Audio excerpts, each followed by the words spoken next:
Testing, mic test. Hello guys, good evening! Hey, thank you for joining tonight's stream. My name is Rosei, your friendly neighborhood odd jobs vtuber, and we're gonna be playing tonight. Let me just get out of the way for a second here. Oh yeah, let's get out of the way. We're gonna be playing. Alright, the screen's kind of big. Just 1 second. I didn't expect it to be this big.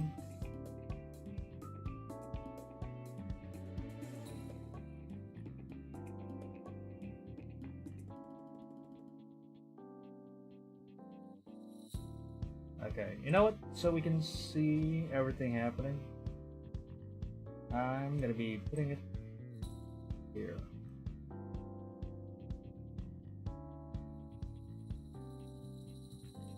Alright. Very excited for this game. This is a game made by Velveteek Games, an indie game creator. And actually, they tweeted that there was supposed to be like a little update that's supposed to happen tonight. Unfortunately, that didn't go through with Steam. But no biggie. We will nonetheless continue and get started with the mission. So tonight, we're still in the Scarathon season, and tonight we're gonna be playing a sort of survival, not just survival, but more like a psychological survival horror visual novel for Mother Matron. Let me just adjust the audio. I hope it wouldn't overpower my my mic. Let me just adjust the volume here. All right. Everyone hearing me fine? How's everybody doing this this very fine evening? Hello, Andrew. Hello, Michelle. Thank you for joining tonight's stream. So, our mission for tonight is kind of special. It's a little undercover work. I'm gonna be we're gonna be doing some investigative work where we're gonna be uncovering some secrets in this city called the Boarding. What kind of horrors lie within? What kind of mind-bending revelation will we see tonight? We'll know all of that as we follow the directions of Mother Matron. So let's get right down to it. Let's begin with the game. I'm just gonna do some settings here.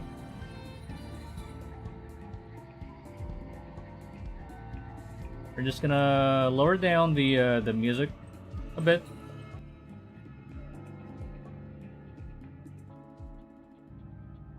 But I do want to hear the voices, definitely. I think that's the most important for me.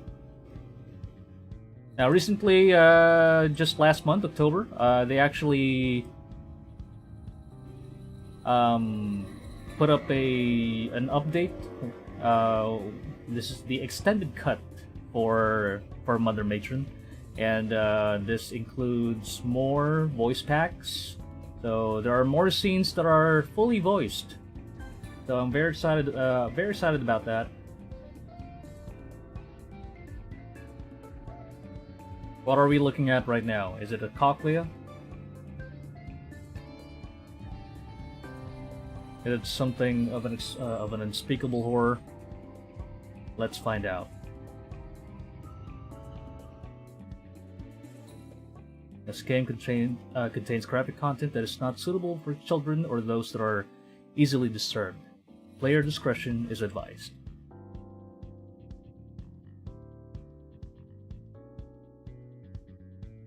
Alright? So there will be some very graphic content. Not too graphic, I hope. I'm pretty sure it's still fit with YouTube's graphic content rules and regulations. So we will begin. The Mother Matron loves you and considers your help incredibly important. The pessimist's credo, or one of them, is that non-existence never hurt anyone, and existence hurts everyone. That's from Thomas Ugadi. My consciousness swirls in an inky black river of nothing. It feels familiar. I've been here before. Okay, you know what, let's make it a little bit, shall we?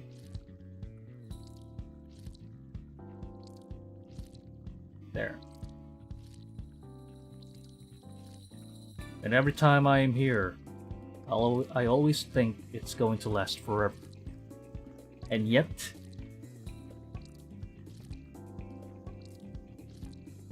wakefulness. Somehow, my consciousness stirs. Where am I? I feel so strange, deeply numb, and lost. Almost. I rack my brain trying to make sense of things. Questions that should have obvious answers. None come to me. Questions such as, where am I? Who am I? What has happened to me? What do I know? I know I exist. I know I breathe. I know this room is disgustingly warm, despite its cold walls. I know that horrible wet sound is driving me mad. Me too. I know red blood flows through my veins. I know my heart pumps the blood beat by beat. I know that the inside of my stomach bubbles and burns with acid. I know my bladder feels like it's about to burst, filled with urine. I know my intestines pipe shit through over a meter of contracting meat tubes coiled in my belly. But not much else. I don't remember what distinguishes me from any other sack of meat. Same. I rack my brain.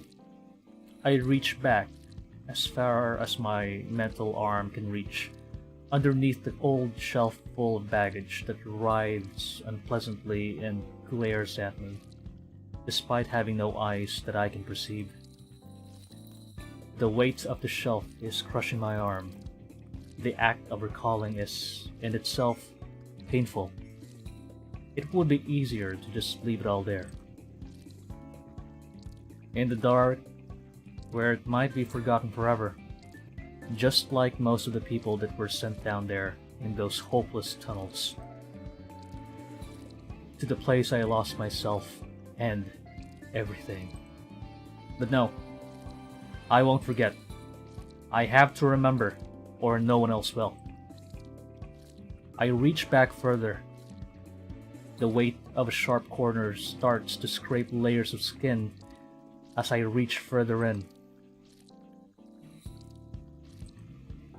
Finally, my mental hand clasps around something, a small and soft object that compresses under my fingers.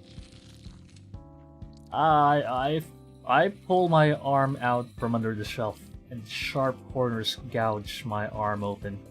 A crimson river runs rapid and splashes onto the floor. Except, how? My arm's never moved. I'm not even bleeding. I felt it though.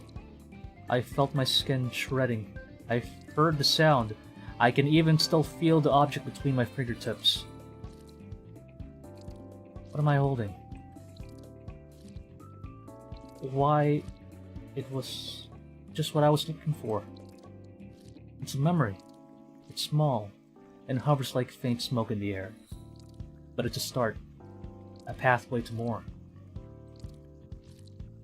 Yes, I'm starting to remember now. Lizzy, that's it. That's my name. Guys, call me Lizzy from now on. I'm Araya Lizzy. My name is Lizzy, and it's nice to meet you. Oh wait, no. She's Lizzy. I'm the weird friend. That's only a start of the breadcrumb trail though. I have to follow it. It's easier to live through a memory when you can share it with someone. You'll listen, won't you? You'll help me retrace my steps? Good. Oh. But where to begin? Where should the dark fade? Where should I? Wake up! Huh? Finally. Jeez. You were out cold, Liz. Sorry. What? I was covered in sweat, my eyes darting around like flies to figure out my surroundings. I was in the hangover of a deep dream that clung to me like a glue. In front of me was the blurry shape of a person. A boy. Young man? Male at least. He's staring at me with concern and frustration. Oh. Where am I? Who are you? He frowns at me. You really were out there to the world, huh? You're at the workshop, Lizzy. In Pack Rat, where you work. And I'm technically your boss, though I like to think we're all on the same team here. My name is Fred. Nice to meet you, Fred. Starting to ring any bells yet? That's some crazy daydreaming. I had one of those episodes before.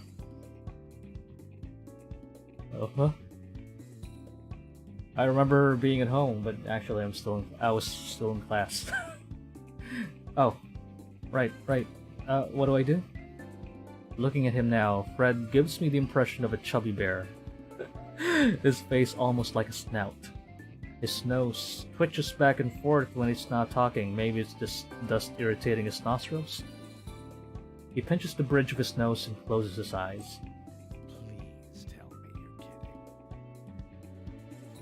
I suppose even with no memory, it's not that hard to deduce. There's sewing machines throughout the room and I'm seated to one. Clearly I sew. I think I may even have sewn the sweater I'm wearing. I must be good at it too. It's soft and comfy. Then again, I can see little scars speckled on my fingers. Were they scars of experience or scars of clumsiness? Let's say it was the former. I let out a little chuckle and smile.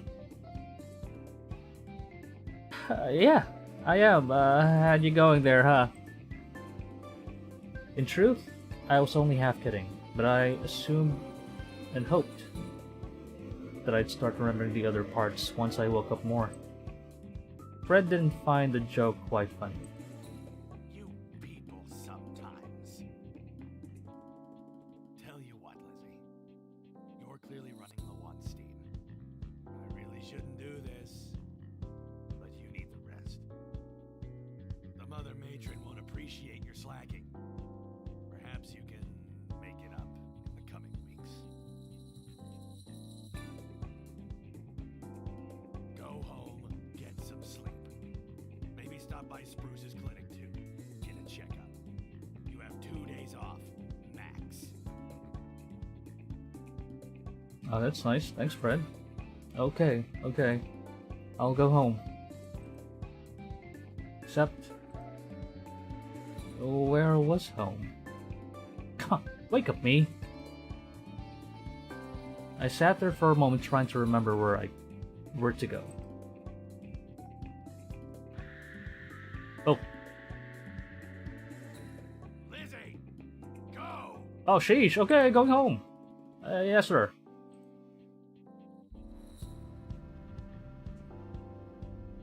Warily, I stumble out of the shop. I feel exhausted to my bones, aches and throbbing pain deeply seated in my flesh. There is a dreamlike haze resting on the world around me. It feels unfamiliar. It's like being in the Philippines. Clearly, this is a place I should know. Huh. This is apparently where I work. And yet, I have no idea where I am. I rack my brain, and I pat my pockets, hoping to find a clue. Fortunately for me, there is one. A small notebook. I open it and thumb through. Bits and pieces are starting to come back to me as my eyes scan the scattered diary entries, notes, and doodles. Finally, I find the most helpful page. Oh, we got a town map. Alright. Right, I remember better now. But we gotta go to Spruce. Spruce must be the doctor. Okay, so we have a no-go zone. We got Bricktown, we got the market, we got Junks, we have the shipyard. The boss was correct. I was in Packrat right now. Named so because of how densely filled the area is. Every building here is some kind of a workshop or a storage zone. Some places here are packed so full that you barely can walk around them. Though fortunately, the place I worked was roomier. More broadly speaking, I'm in the boarding, the town I call home. Is it a city? Is it a town? A secluded place enclosed in the makeshift walls made from whatever was available. Scrap metal, old furniture, repurposed rubble. Outside the walls is an endless miasma of fog that obscures things. No one's really seen what's out there. And anyone that's attempted to explore the mists have never returned. If I had to describe the place, I guess I'd say it's like a half-empty glass filled with dirty water. The glass is, well, fragile too. Does that make any sense? Well, it does to me anyways. Okay, the memories are starting to come back. More important than metaphors though, I know where home is now, and I could feel it deep in my bones that I needed to sleep. Though, the detail on the map leaves something to be desired. Thanks, past me. I'll figure it out. My memory is just hazy from being so tired. I don't think memory becomes hazy just by being so tired. Well, I think, that's something that a lot of people did experience after the corona. Everyone's just so tired all the time and very prone to forgetting things. I'm still to find some kind of a research about it, if it's some kind of a phenomenon or something. And so I pick up a direction and started walking. The winding streets don't make much sense to me, but I follow them all the same. I am alone, but muffled voices keep me company. Sometimes, muffled sobs too. I try not to focus much on them.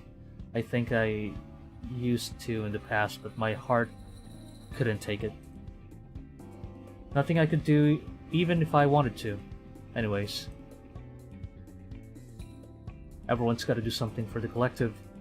Everyone's got their jobs. And I have mine. Whatever the Mother Matron needs of us. My shoes are old and worn, only offering a meek defense against the hard asphalt streets. They fit well though, and the ground is dry today. They get the job done. They're like everyone here in a lot of ways. doesn't matter how weathered you are. The fact that you're still together means something in you is strong enough to keep it together.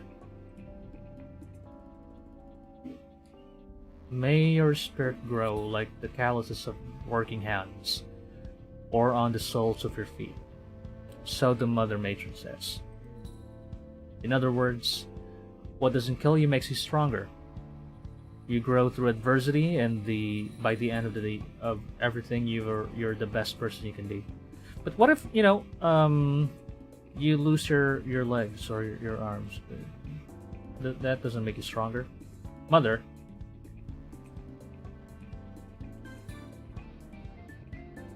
gives all the hard parts of your life a kind of silver lining, or at least that's what I take from it.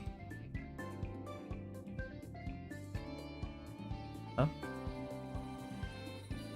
My thoughts are interrupted by a lump beneath my shoe and the panicked yelp of a small rodent. I lift my foot, and the thing scurries back under the grate between my feet. Oh shite. Oh shite, that's a lot of rats. There, below the street is a tunnel full of thousands and thousands of rats, scurrying for dear life through the endless canals. I doubt the poor things even know where they're going.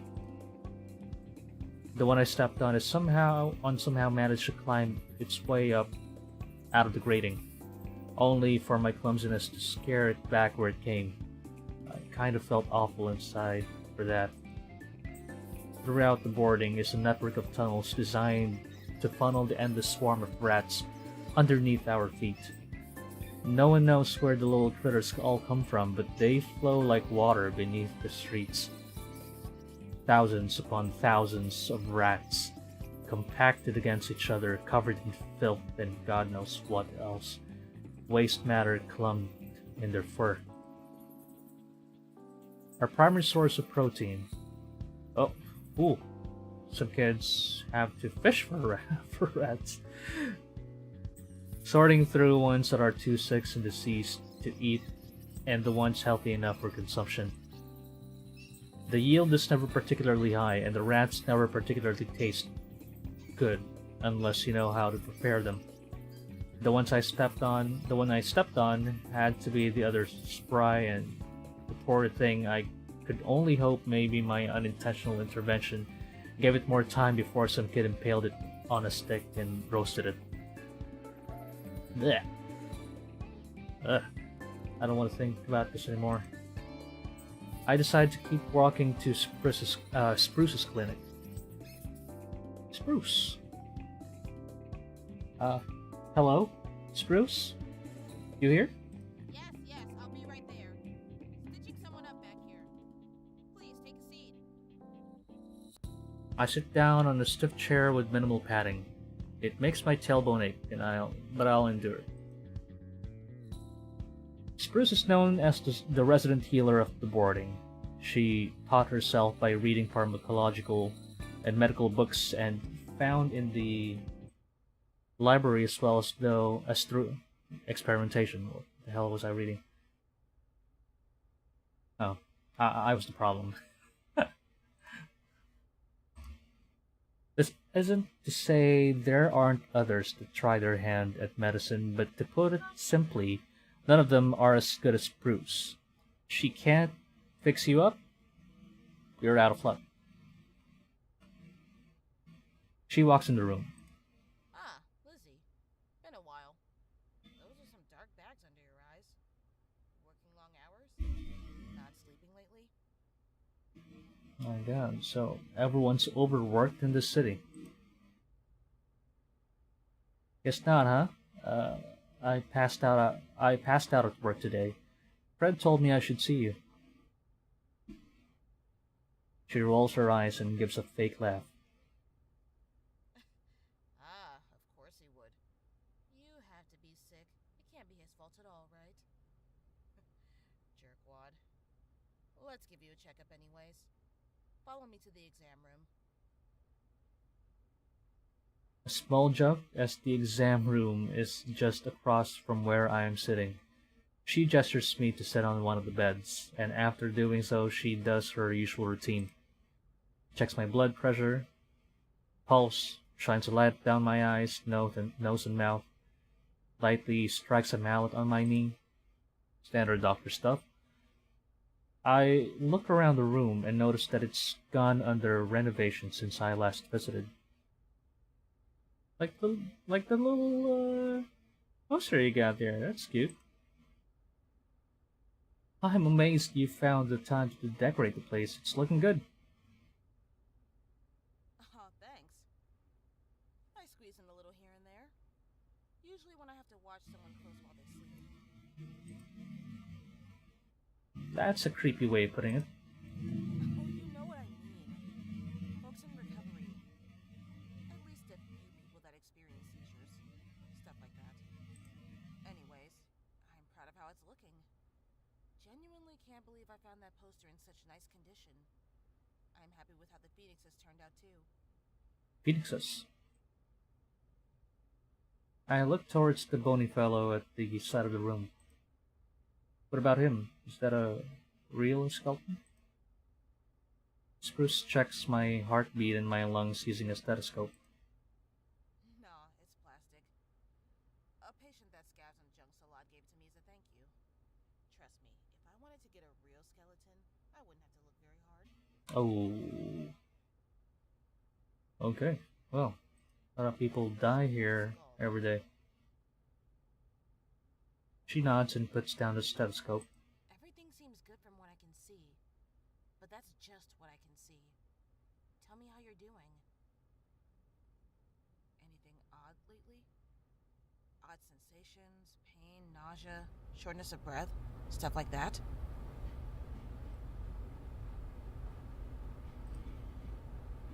I'm a little sore, and I think that's just from overworking. Maybe a bad posture? And being tired? I've also been seeing things. Hmm? What kind of things?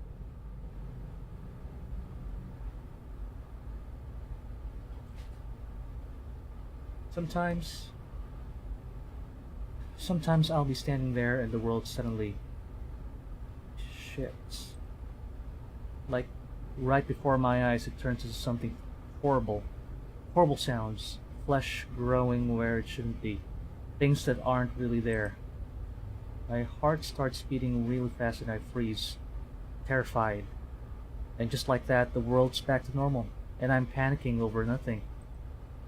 My dreams are really strange too. Mm-hmm.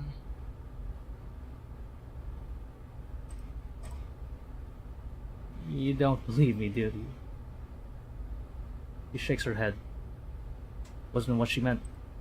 I actually do believe you. Just thinking. Wish I could say this is the first time I've heard something like that, but... Oh, so this is becoming normal? Some of the mumblers I'm taking care of now said stuff like that. Before they turned. Turned to what? Really? Yeah. Can I trust you to keep a secret? I'm only telling you because I think it's important you know. What do I have to know? Contrary to what people think, the Crepuscule isn't the only place where mumblers are made. Not anymore, at least. You're kidding. Not in the slightest. Granted, people have broken down before around the boarding. You know that. Lots of our neighbor brothers and sisters struggle with feelings of anxiety and depression. But this is different. Mumblerism, or whatever you want to call it, is a much more rare and severe thing. It's like a complete detachment from reality. People stuck in a looping nightmare that never ends. And all... Alright, I need to adjust the settings now, because I think the...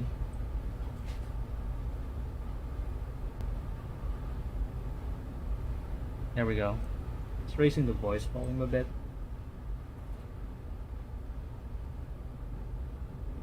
Okay. It's like a complete detachment from reality. People stuck in a looping nightmare that never ends. And all they can do about it is ramble.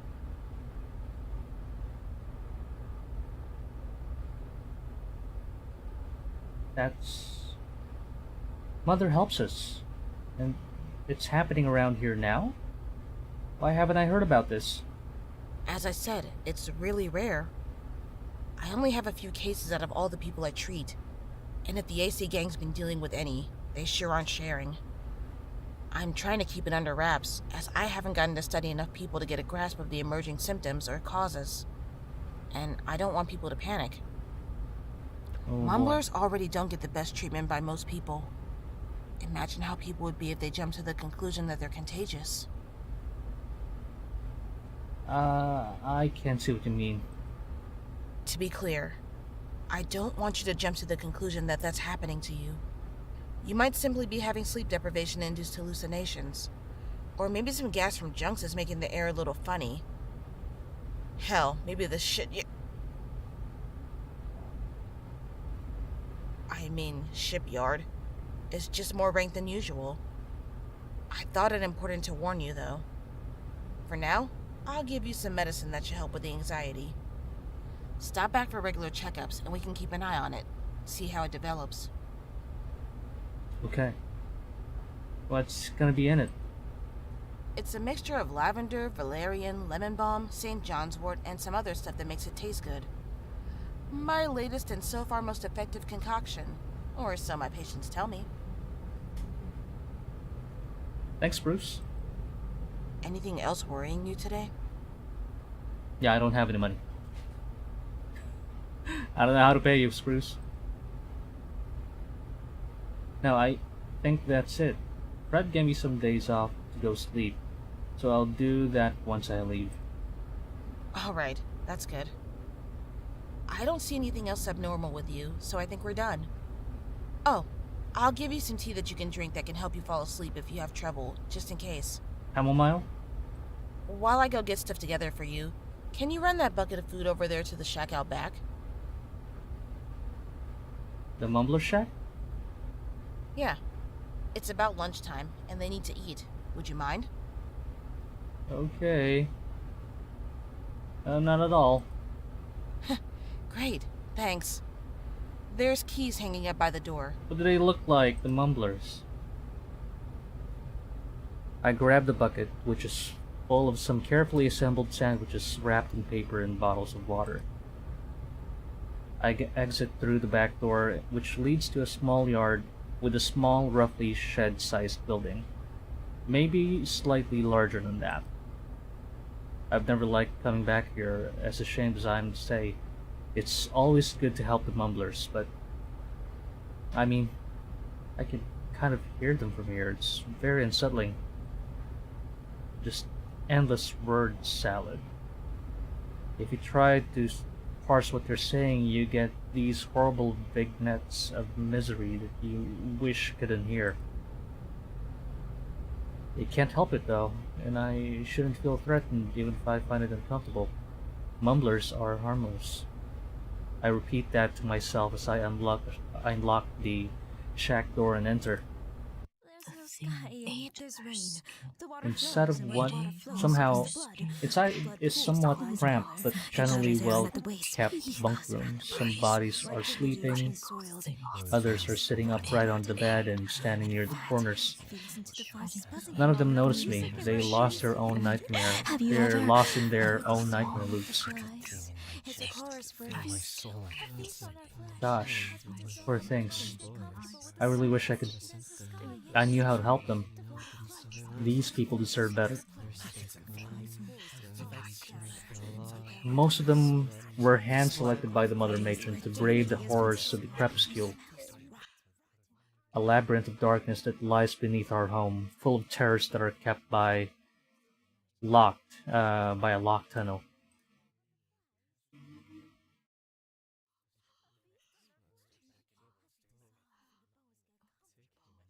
No one really knows why Mother Matron sends people down there, or what they end up finding, but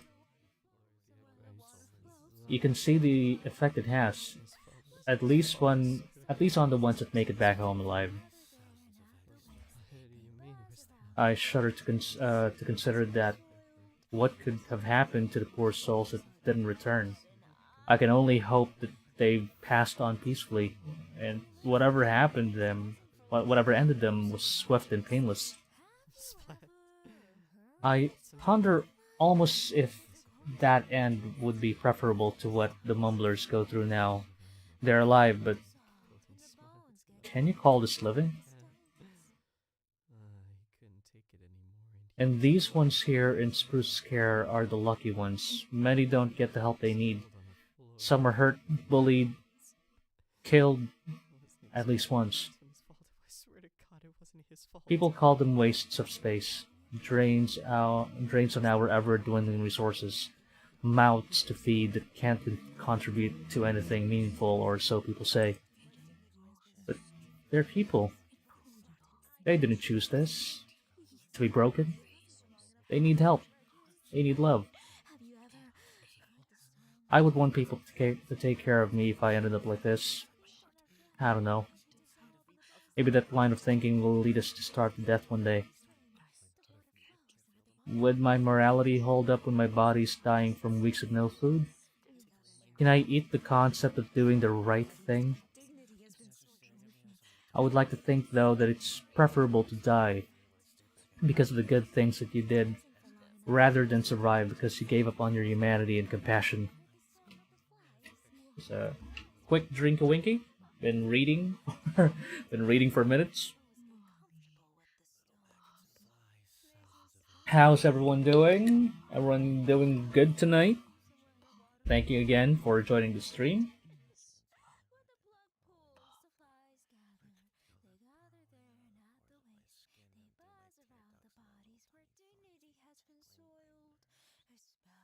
At least right now, I feel like there's the choice I would make. Anyways, I've been kind of standing here holding a bucket of sandwiches and water for a while I was lost in thought, my arms shouting at me to give it a break. I dropped the bucket in the middle of the room. Do they, come get the sandwiches and water themselves? The spruce? Feed it to them later? A question I will seek an answer to another day. I leave, gently closing the door behind me. I get my medicine from Spruce on the way out the shed and head home. Feeling my body already starting to power down, I walk through the door to house, ready to throw myself on the mattress before something catches my eye and freezes me on my step. Resting on top of my bed was a paper envelope with a red wax seal emblazoned with a matron's symbol. My heart sank to the bottom of a deep, dark canyon inside me, and bile began to bubble and churn violently in my stomach. I reached to pick up the envelope, hoping that this is just an illusion, a trick of the light. It wasn't. It was real. As real as can be. The letters with the red wax seal were a legend amongst kids in the boarding. They say that it's the worst, most horrible piece of paper you could ever own in your entire life. I undid the seal and removed the letter inside. I unfolded it. My eyes darted back and forth, scanning the page. It reads as follows. My dear child. Oh, my dear child. The very thought of you warms me so. Seeing you and your siblings grow through the years is always my special delight. I give so much of myself every day to ensure you all remain safe and secure inside these walls. Alas, I cannot do everything on my own.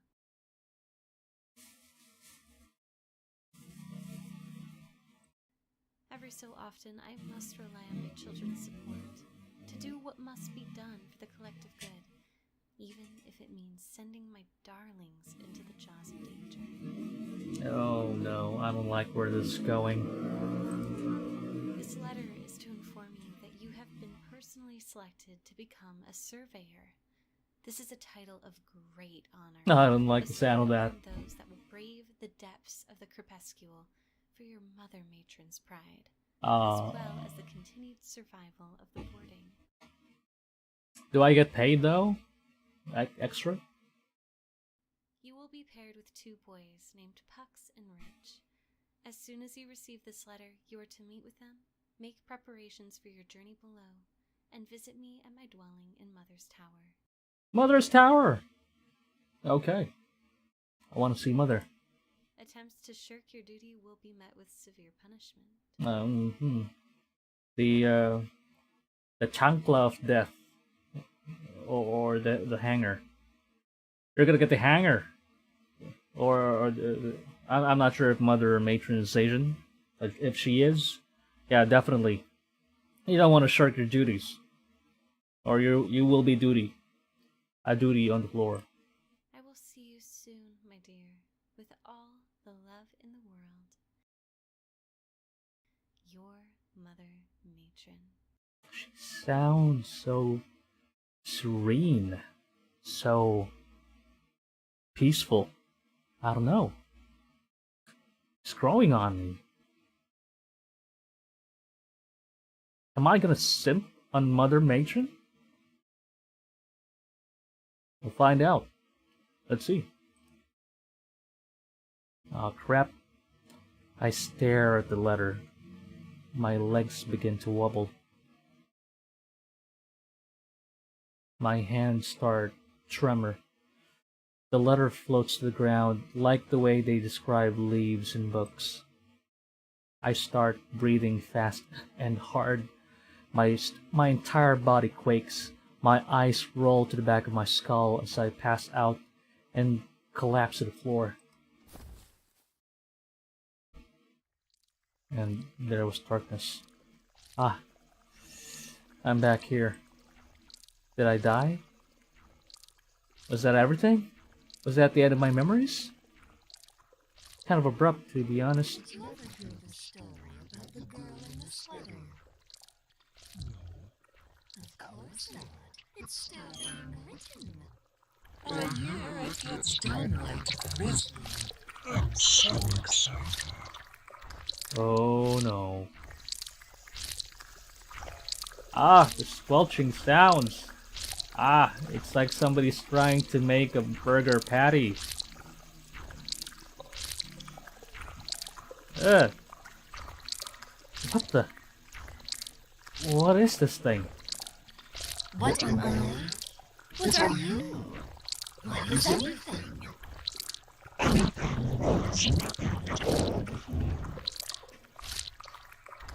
This creature can hear my thoughts?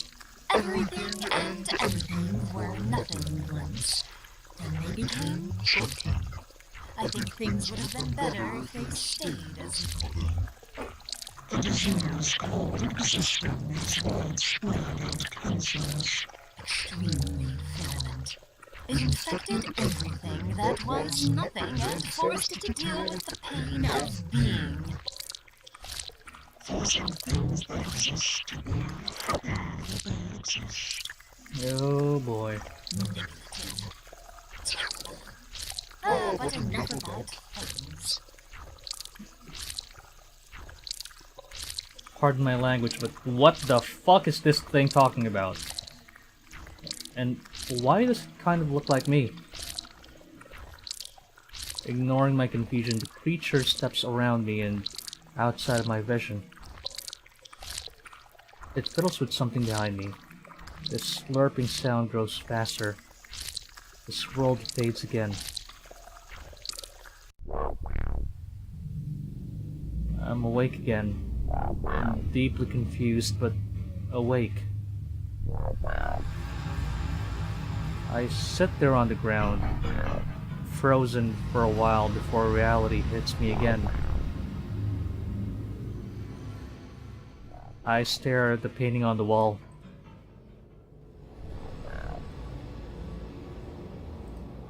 The Mother Matron. Out of every person here that could have ever been selected, she ends up picking me.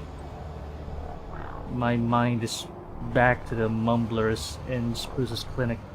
Them and the endless droning of madness that's consumed everything about them. Entire people with dreams and personalities. Erased by trauma. Why? Why me?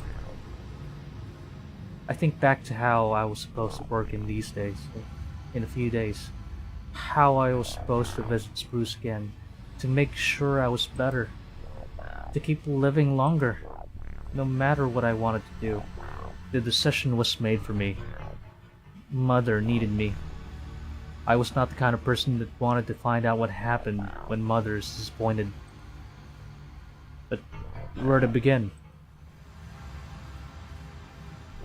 After some thinking, I decided a good place to start would be by asking my neighbor sisters.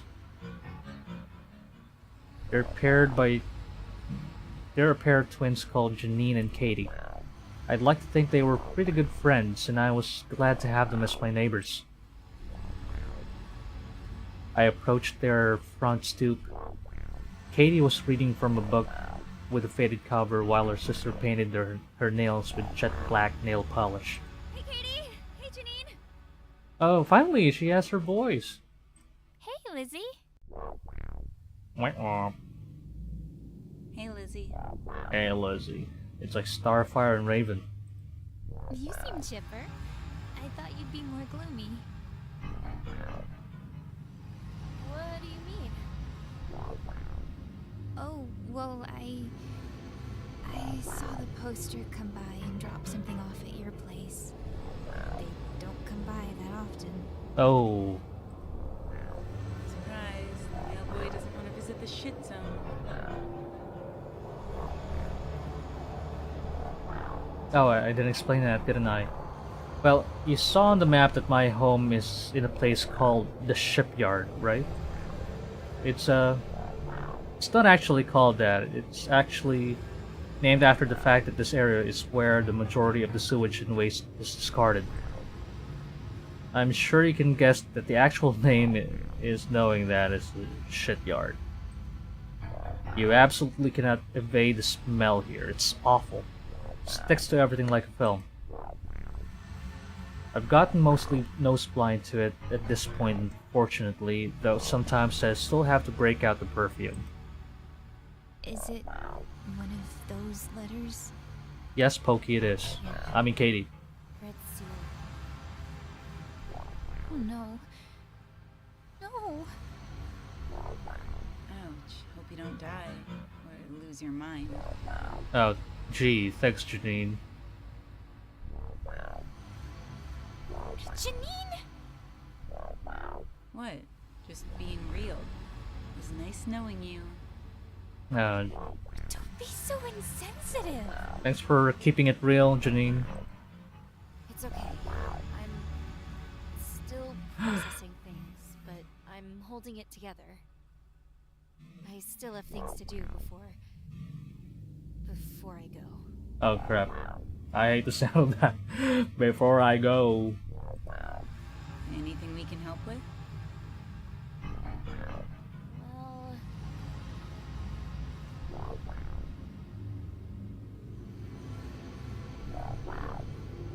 Now, let's ask all these questions. Lucky you.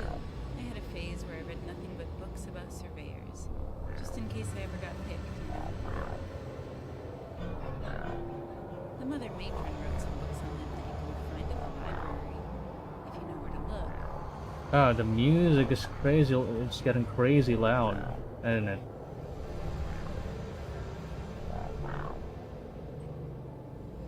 We're gonna have that.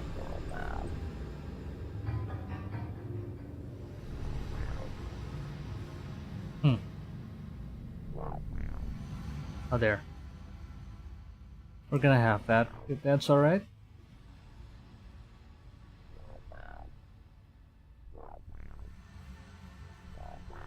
But the voice volume, I want that high.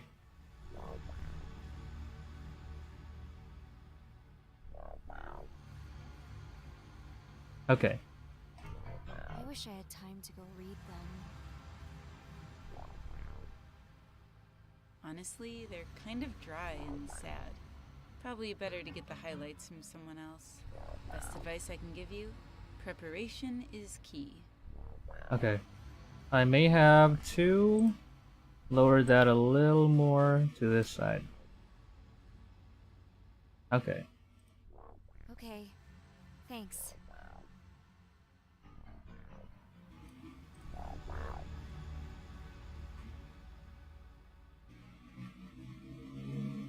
Now we need to know a little more about the Crepuscule. So from what I'm gathering so far, it's the tunnels under the city, where all the rats are, but what the hell is down there?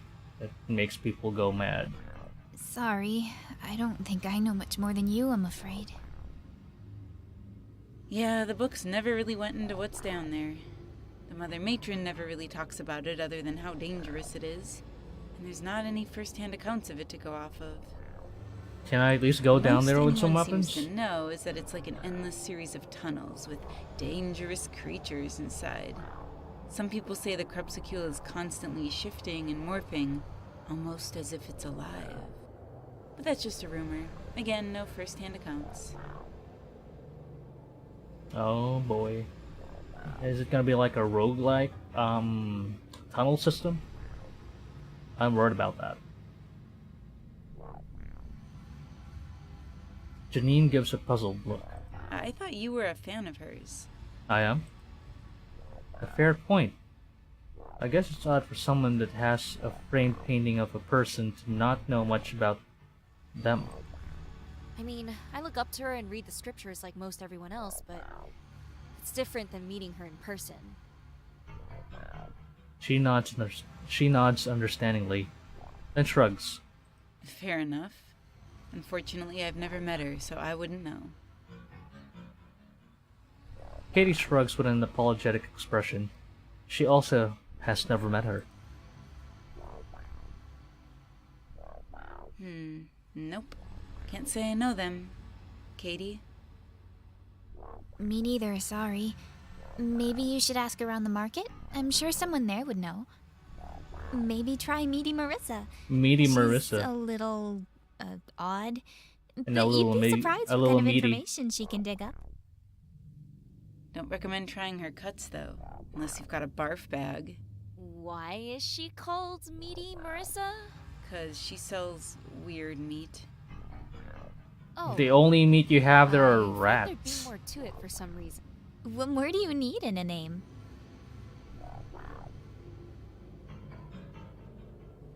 What are you reading, Katie?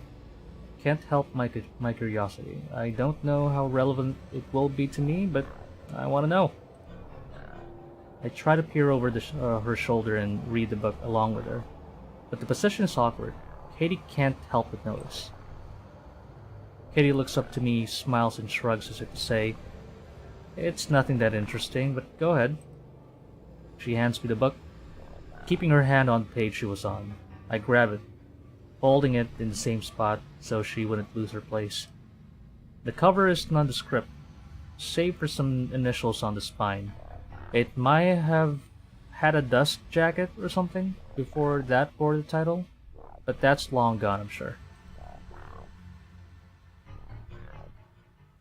Okay, let's read what we got here.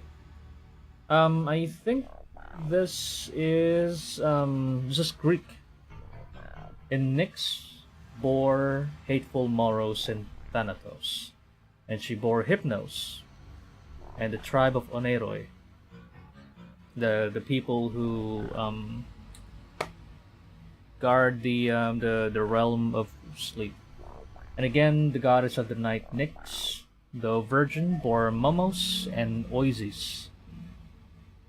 And the Hesperides who guard the rich golden apples of trees bearing fruit beyond the glorious ocean.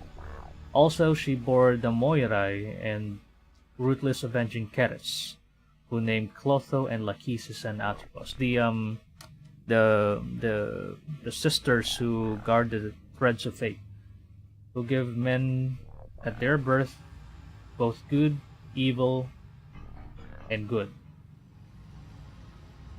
And they pursue the transgressions of men and gods, and these goddesses never cease from...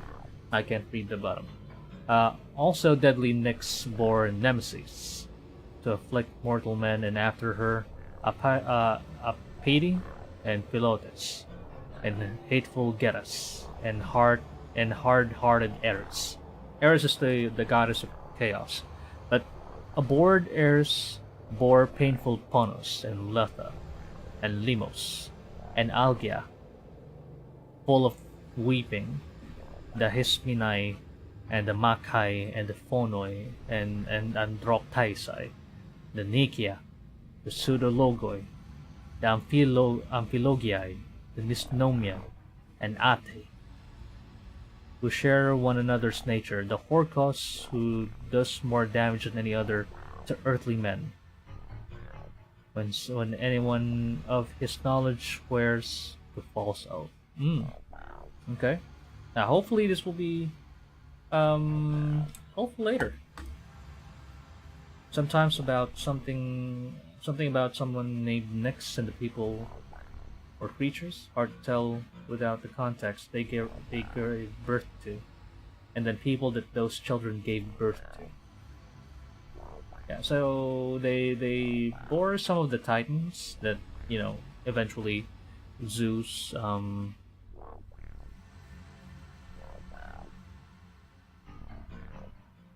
imprisons into Thanatos.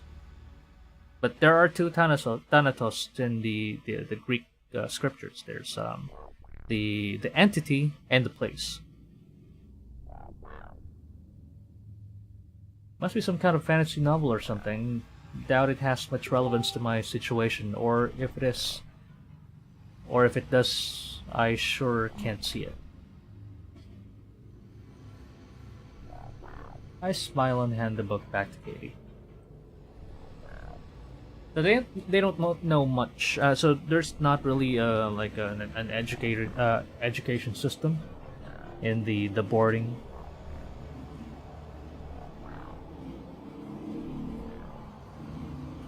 Okay, I'm gonna give this. Sweet, dibs on the bed. Janine! Lighten up, I'm kidding. Kind of.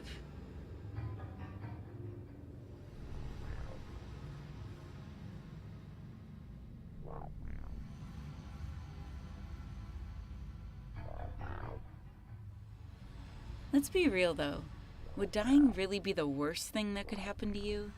Oh shit, you're right. You're right, Janine. Oh my god, what is with you today? Oh, like you and I haven't had this exact conversation before. Everyone else wants to make happy. Like the toilet bowl they live in doesn't stink of shit. Doesn't everything about this place make you feel like closing your eyes forever sometimes? Tartarus. Sorry. Thanatos. That was my bad. So Tartarus is the place, Thanatos is the entity. Janine, what are you even saying? That we'd all be better off dead? In that kind of living condition, I don't know what to say, Katie. Kinda? Not like I'm rushing to the noose or anything, but I feel like it would be a relief. You and me, Janine. It seems like a really sad way to look at life. Life can be hard, but there's always bright spots worth seeing. People to love, happy moments that stay with you forever.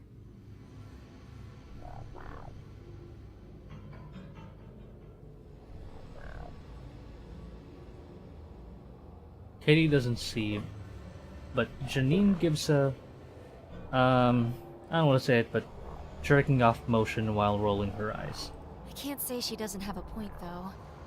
I mean, I know where things are heading. Maybe it's better I make peace with it.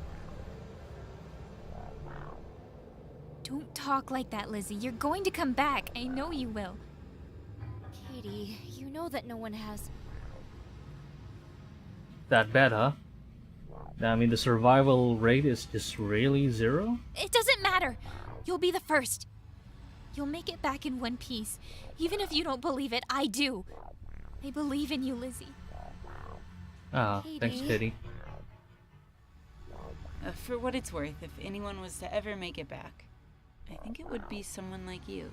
Why is that? Still got dibs on the bed, though. Okay. Yeah. Fair's fair, Janine. Alright, I think I have everything I need. Alright. Let's get into action. Okay, Thank so... you guys for your help. I should get going. So, Arubaito Araya's mission will be to keep Lizzy alive, basically, and her teammates. Well, they're optional, but we'll see. There's a lump on my throat. I swallow and talk through it. It was really nice knowing you guys. Suddenly, Katie embraces me tightly. After a moment, she looks at me with twinkling, moist eyes. Lizzy, you better come back. I'll never forgive you if you don't. Okay, Katie. She holds me for a moment longer, burying her face in my chest. Before she can stint with tears, she pulls back. I can't think of the right words to say, so I simply smile at her and say thank you. Janine simply gives me a gentle wave. It's subtle, but I know it's something that she rarely does to people. Take care, Lizzy. We'll be rooting for you. I'm still getting my bed, Janine.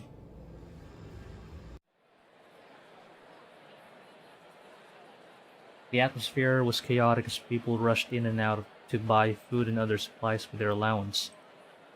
I felt my senses bombarded by endless chatter and the myriad of smells, many of which were quite unpleasant, and I lived near a sewer. Through the crowd, I slipped to what I hoped was the west side of the market. I tried to keep my eyes above the crowd to keep that mysterious, meaty Marissa character. I found her quickly, or rather, heard her.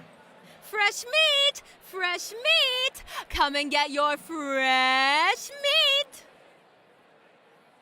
Yeah, she's really loud. Come one, come all. Tired of rat head cheese? Absolutely sick of fly patties? Come try the most unique cuts of meat you can find in the boarding. Flavor beyond comprehension. What kind of meat? Then she finds me, her eyes locking on me like a hawk. You there, the beautiful lady with the sweater. Come, try Meanie Marissa's signature cuts, name pending. Name pending. Against my better judgment, I step forward to stand. I'm pretty sure I found her, but I ask anyway for confirmation. So, you're Meaty Marissa? I've been looking for you. I see my reputation precedes me. Another eager customer looking for the most scrumptious, sumptuous, munchous meat. You won't be disappointed. No, I was actually... Before I say anything, the strange girl dangles a big, fat slab of meat in front of my face. Feast your eyes before you feast. Literally. Once you get a glimpse of my cuts, you won't stop drooling. Don't worry, I provide for your napkins. The strange slab of flesh in front of me was kind of marbling and grayness to it that's downright repulsive to the core. My stomach immediately twists itself to knots. What kind of meat is that? I told you! It's the tastiest and most unique meat in the market. What kind of meat? That doesn't explain anything. No, I mean, like, where's it from? From my supply, of course. You think I resell other people's cuts? Ha! The nerve. No, what I mean is, that doesn't look like rat meat. There's no rat that's that big. Or any other kind of meat I've seen come to think of it, it looks strange. She puts a finger to her lips and lets out a shh. Shh! Trade secrets for investors only. You know what isn't a secret, though? How delicious it is! Read the reviews. She thrusts a long piece of paper in front of my face. Apparently, it's full of real reviews by her customers, written by hand in a mess script. Unique, Tastes like nothing else. Not the worst kind of hand. I would describe it as edible. A journey into Flavor Town, a must taste. Eat it right now if you can. That's probably Guy Fieri in the end. She withdraws the review scroll. Come on, it's only 30 Jirok. Savor the flavor. Doesn't it look succulent? Mouth-watering? Doesn't it get that stomach grumbling? Some very good voice acting here in this game. I think these are the voice actors that are here. She sure is insistent. I asked myself morbidly, should I buy it? From here on, you may encounter in situations where you have limited amount of time to make choices. To survive, you need to act fast and think carefully. Alright, the penalty of running out of time will vary depending on the situation. In some instances, it may be inconsequential, but others, possibly not. Sometimes it may result in instant death. In other instances, Lizzy will have to rely on her gut, and she might make choices you don't want. Okay, so I gotta make sure Lizzy doesn't kill herself with her own decisions too. Be wise, alert, and cautious. Good luck, and don't forget to save your game often. Oh my god, I should save. You know what? Let's get it. I knew that it was probably a mistake, but sure, I'll buy it. Okay, I understand. Wait, you said yes? I mean, of course you did. No refunds. I reluctantly hand her my hard-earned 30 drock. Here then. She pocketed the money, then handed me that fat slab of her strange meat wrapped in thin parchment paper. It's already almost transparent with slime. I held the meat in my hand, realizing that I overlooked an important detail. It had nothing to put meat in. I had nothing to put the meat in. I'd have to put it in one of my pockets. Ah! Yeah, gross. Filled with dread, I slid the parcel of meat into my pocket.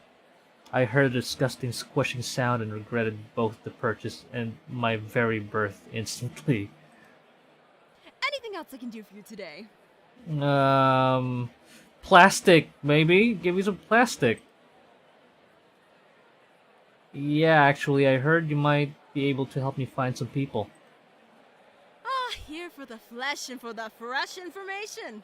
I'm happy to oblige a happy new customer. It's on the house. This time. What would you like to know? You know what? Let's save. Oh, that was quick. Save.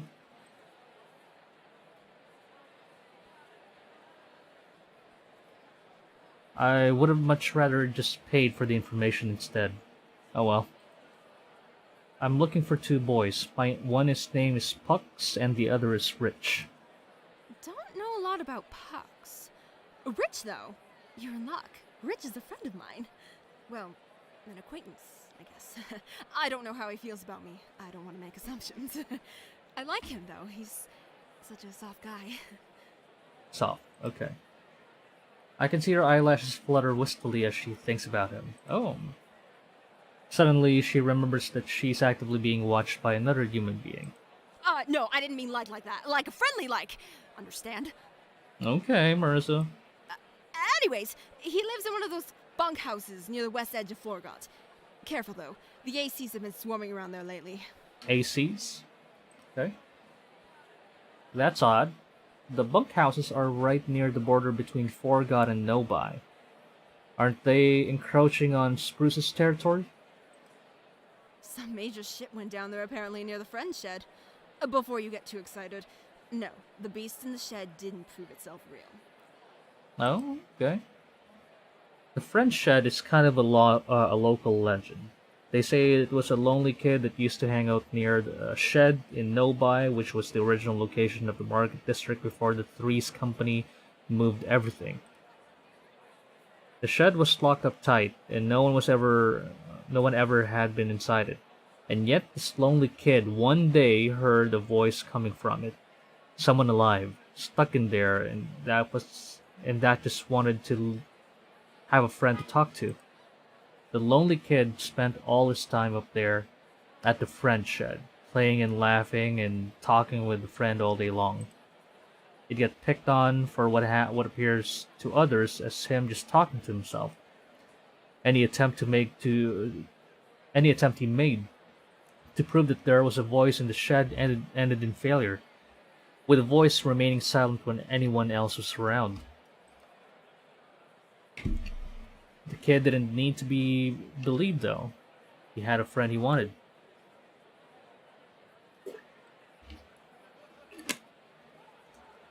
But then, apparently the shed got unlocked. The kid went inside and was never heard from again. It's worth noting that if the shed did unlock, it was locked very soon after, as it still boarded up tight. I'm sure the kid was real.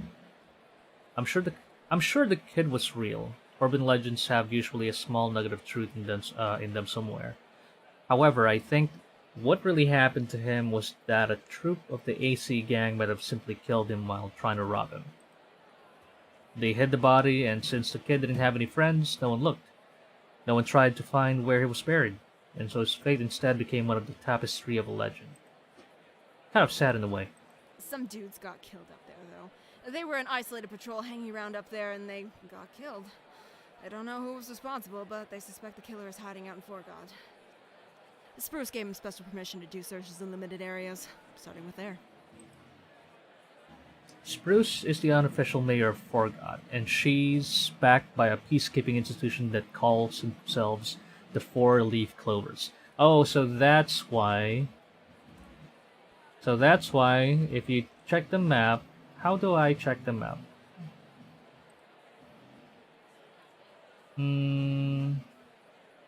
How do we check the map, by the way?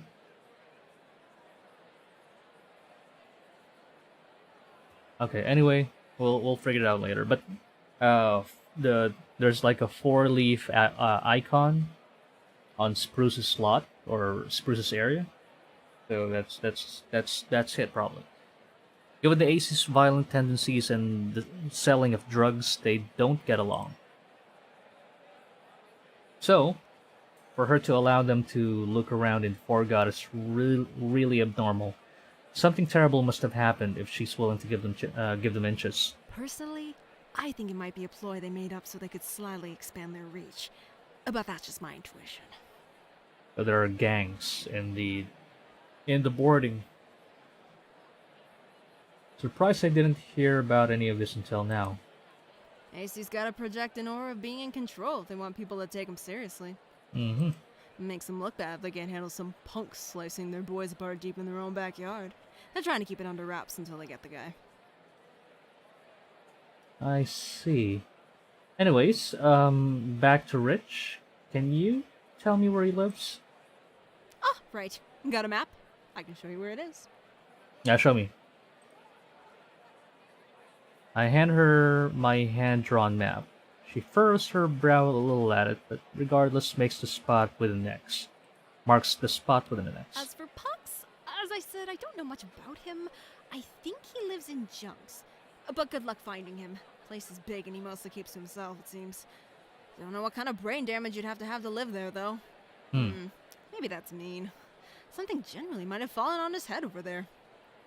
I probably shouldn't say things like that. I understand what you mean, though. I'd to want to live in a place where garbage and junk falls from the sky. Not that I have much room to talk, I guess. Because you live in the shityard, right? I feel sorry for your nose. Honestly surprised you don't smell worse.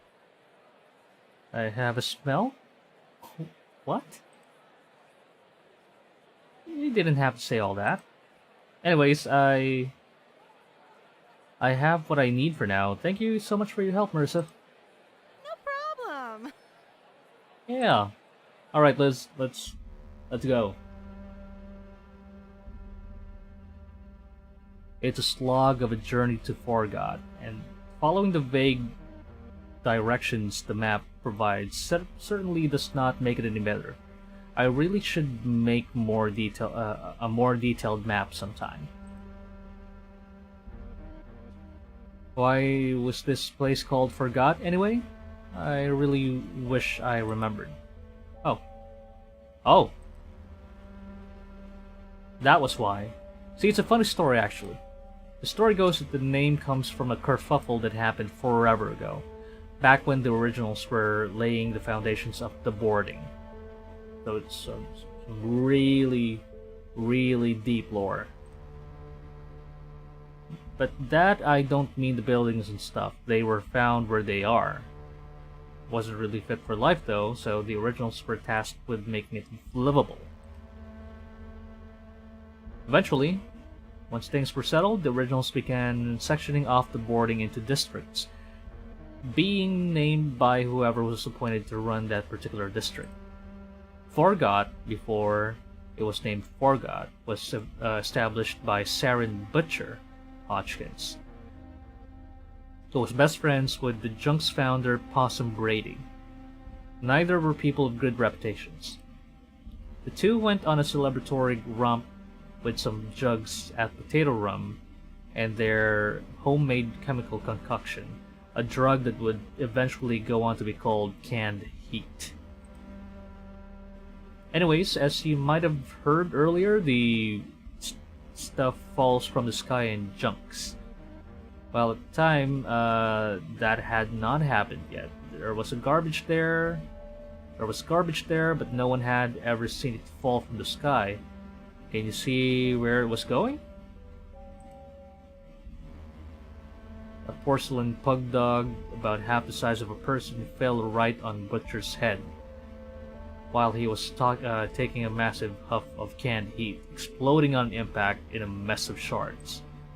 Miraculously, Butcher lived, but with a permanent memory loss, and so when it came to officiate the naming of his district, they asked him what he would call it. I forgot. I don't really care, he says.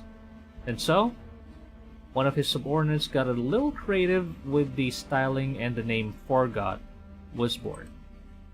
Bonus fact, canned heat went on to become an extremely popular substance, as some blamed Butcher's survival on the drug's supposed side effect of near invincibility.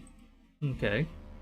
The AC gang apparently has a cornerstone on that market and charge a premium for it, though people have made up their own cheaper concoctions in an attempt to approximate it. I don't remember trying it though, especially the homebrew kind. Stuff can melt your nose clean off, and moreover, it does not make you invincible. This makes you numb to pain, or at least that's Spruce's conclusion on the matter. Sorry, sometimes I have too much fun talking about stuff I learned. The boarding isn't a nice place to live exactly, but it has character to it, its history especially.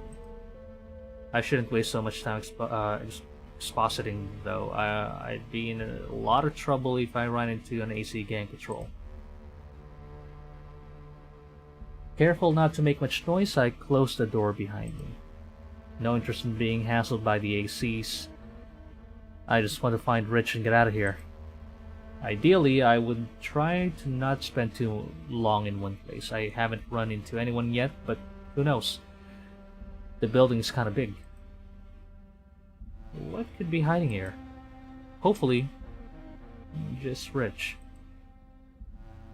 The walls are scuffed and filthy, with peeling paint flakes off like petals on a drying flower. A musty smell of mold, and mother knows how many years of dust that's been clinging for dear life, waiting for the living to send it flying. Less graffiti than I'd expected though. People with creative bones usually get a lot of inspiration from a terrible place. Just like this, it seems like. Well now, that's something. The entrance hallway exterminates the odd junction between rooms. a small set of stairs leading to darkness. The matron's seal has been painted on the wall above in spatters of red paint. I really do not like this place. Something about it makes the hairs on my neck stand at attention. I feel like a rat in a starving cat's house. Nothing can be done though. I have to keep moving forward before terror paralyzes me. Immediately, I begin to regret not having thought of to bring my lantern. I already at a fork on the road with each path obscured in shadow. Okay, before we continue, let's save. Which way should we go? You know, let's go straight. I follow the center path and find nothing but pure darkness. Absolutely cannot see a thing. Now I really wish I brought a lantern. The shadow is encompassing and thick like a sauce. I feel like if I can feel it, it's sticking to me in my clothes. I feel like I'm being soaked to the bone in shade, a film of black mucus clinging to my clothes and skin. And yet I feel compelled to keep moving. And so I walk. And walk. And walk. And walk. And walk and walk, walk. Suddenly, light. Faintly from the dying bulbs mounted to the wall, but light nonetheless. The place could certainly use some color. I really don't like it here. From what I can see, the tunnels continue forward. Should we keep following? Let's try the door. The room is starkly empty. It's coldly lit by an unfeeling bulb in the ceiling. On the ground in the center is a pile of bloody minced flesh, the blood seeping out of it and soaking into the concrete. The room stinks of pennies, pungent enough that it tickles my tongue too. The taste of red life essence, the tips of an iron ballerina's toes tapping gracefully across the taste buds. But the worst of it all to me is that I'm not alone in this room. There's someone else. Oh. Oh. Oh. Oh shit.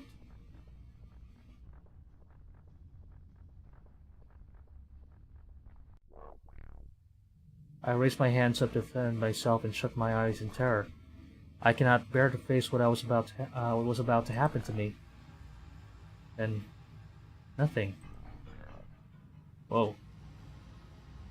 But when I lower my arm, I'm suddenly back here. Huh? The way I went. It's blocked up solid. It's old too. It's always been that way. Was that a daydream? Or am I dreaming now? I pinch myself. Ow! No. I'm awake. I have to collect myself, catch my breath. I really am not sure what just happened at all. Frankly, I'm terrified and unsettled, but I also know that standing around won't get me answers, nor will it get me any closer to finding Rich. I need to move before something like that happens again. Okay. Go left, we go right. Let's try going left. Because we went left. Okay. I find myself trudging down a very dark hallway, only faintly lit by a light at the end of the hall. I walk slowly and carefully, trying to avoid any obstacles obscured by darkness, with my hands crawling the wall like spiders for guidance. The texture is rough beneath my fingertips, oddly comforting. As I make my way towards the light at the end, my hand reached into nothingness, which really causes me to panic and fall. I couldn't see it at first, but there was a path hiding to the right, waiting in ambush. Nothing there I can see except more shadow. Soft darkness waiting for me to wade its waters. If I go down that direction, anyways. Oh my god. How far does this go? Okay, I gotta keep Lizzy alive here. Let's go towards the light. Oh. The lit room at the end of the hallway is a dead end. A surprisingly large room with nothing in it. It's probably some kind of a storage room? I'm surprised no one made it their home though. People kill each other in Bricktown over rooms a quarter of the size. Huh. There was a hole in the wall there apparently.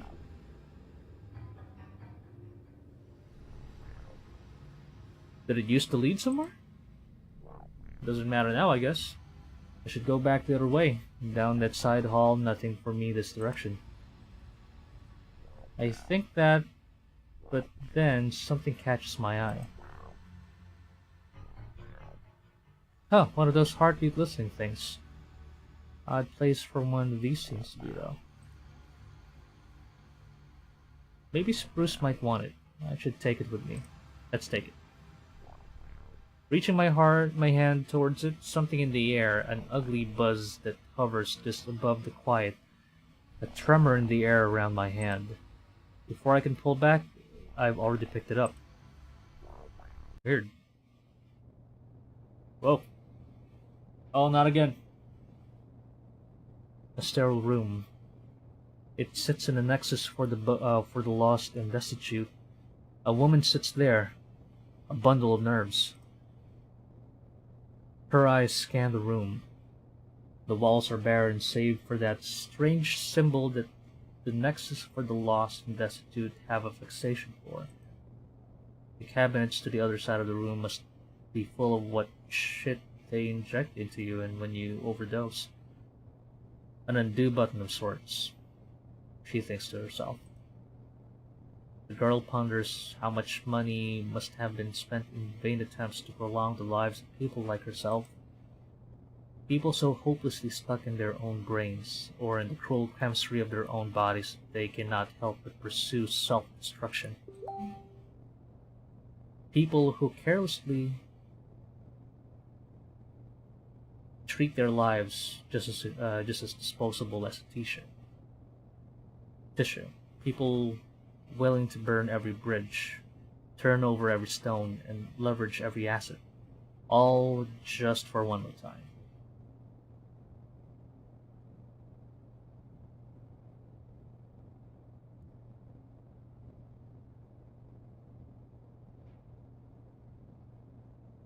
Hospitals and medicine, as far as Loretto was concerned,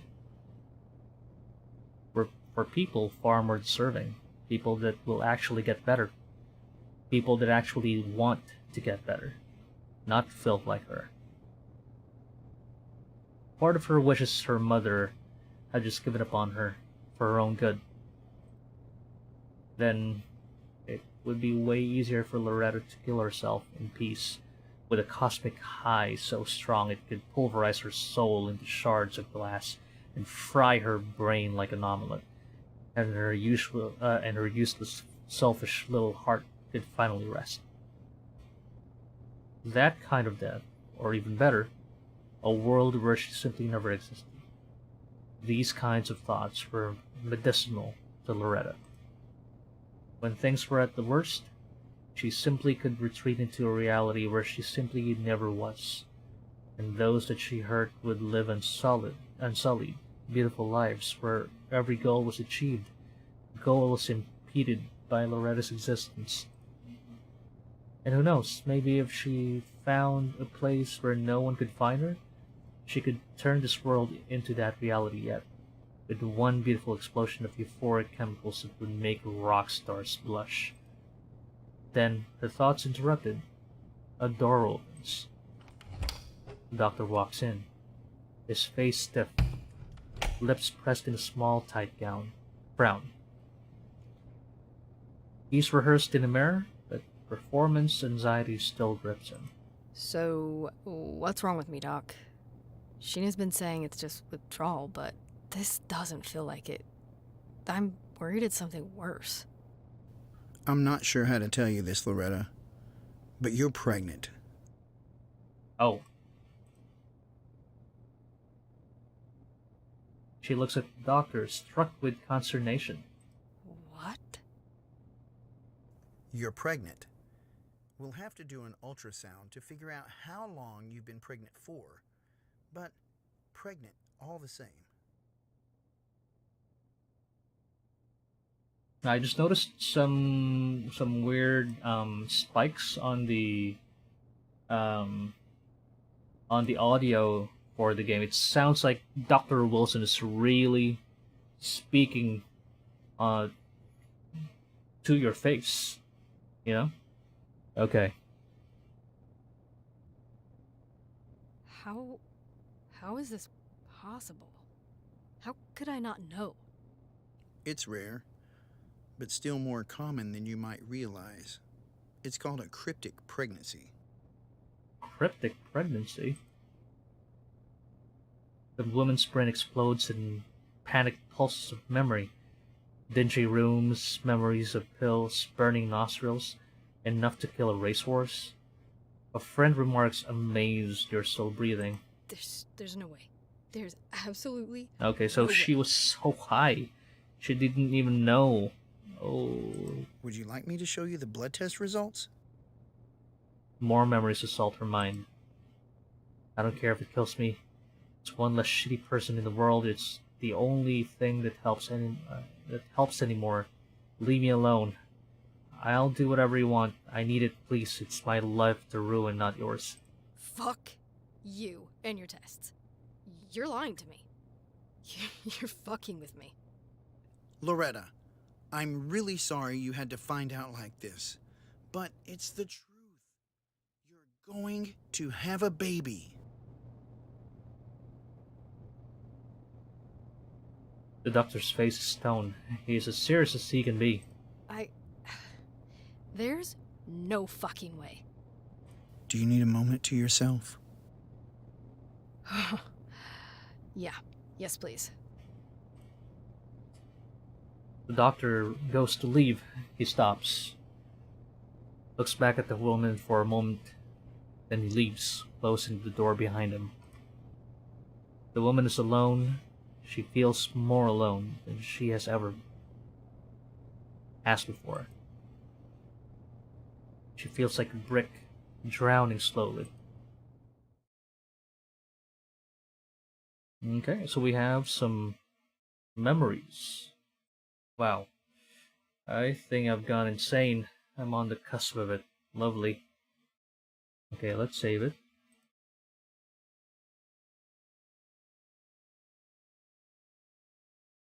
Do I even want to try? I want to make sense of what I just saw? Later. In a place that's less creepy than this, preferably. I go back and head down the side hall I walked past before. Okay.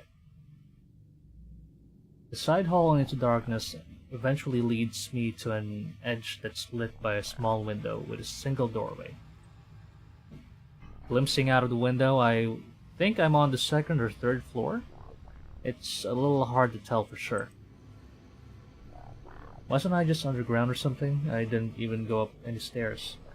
This building doesn't make a lot of sense to me. More artwork too. These drawings seem to mostly be done with chalk or very thin paint. Some of it seems to glow faintly in the dark. A message too. Come to the river. Pick yourself a buddy bag. Really shouldn't stick around long, but for some reason I feel like I want to examine the room closer. Okay, Lizzy, try not to get yourself killed. I'm gonna save. Okay, let's examine. I can't help it, I have to look around here. Something's calling me. I look around carefully, shuffling around pieces of broken glass, torn carpet, assorted trash left behind. Signs of life long moved on. Now that I'm paying more attention, there's an odor in there. It's faint, but what glimpses of it my nostrils have are repulsive. Huh? Oh shit! It's a dead body.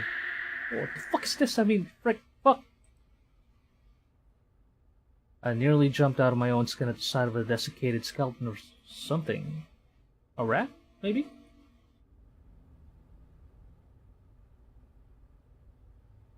Ah. Who knows how long that's been there.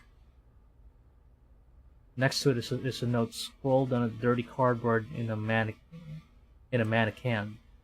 I'm too curious. I've spent this long searching for nothing but a hunch. Maybe the note's what I'm looking for. I hadn't eaten in weeks. My stomach hurt a lot. I found a dead rat, probably scurried away from the butcher. I clawed at these walls till it died hungry, itchy, scratchy. No one found it in the dark. No one found it in the dark except for flies and me. The flies ate and ate and ate, and fucked and ate and laid eggs all inside its guts.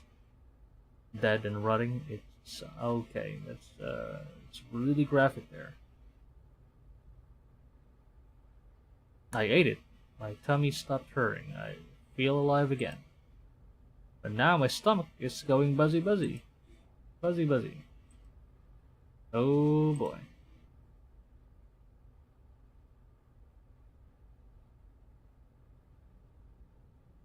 Oh. It looks like some kind of a pamphlet. Is that the Mother Matron symbol? What's that doing here?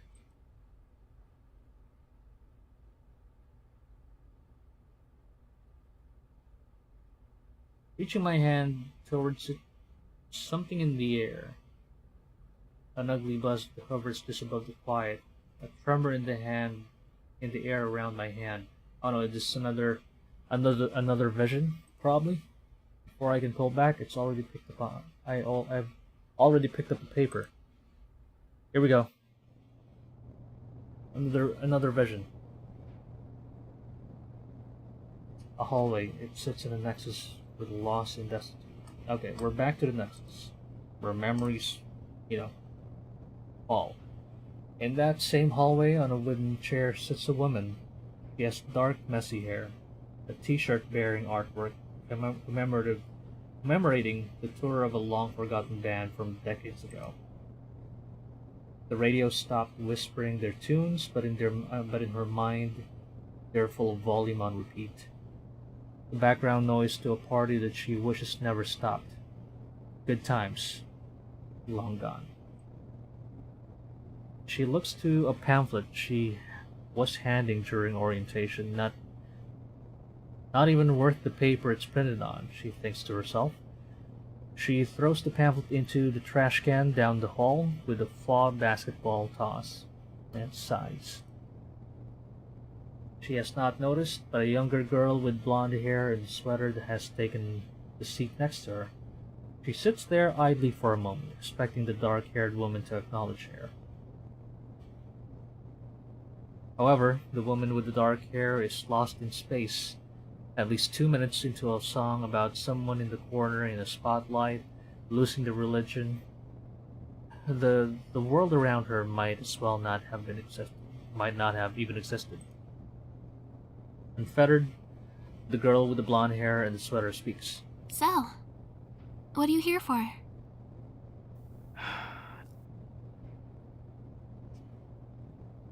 The girl is unflappable. That's okay. You don't have to tell me. Apostle. Meth.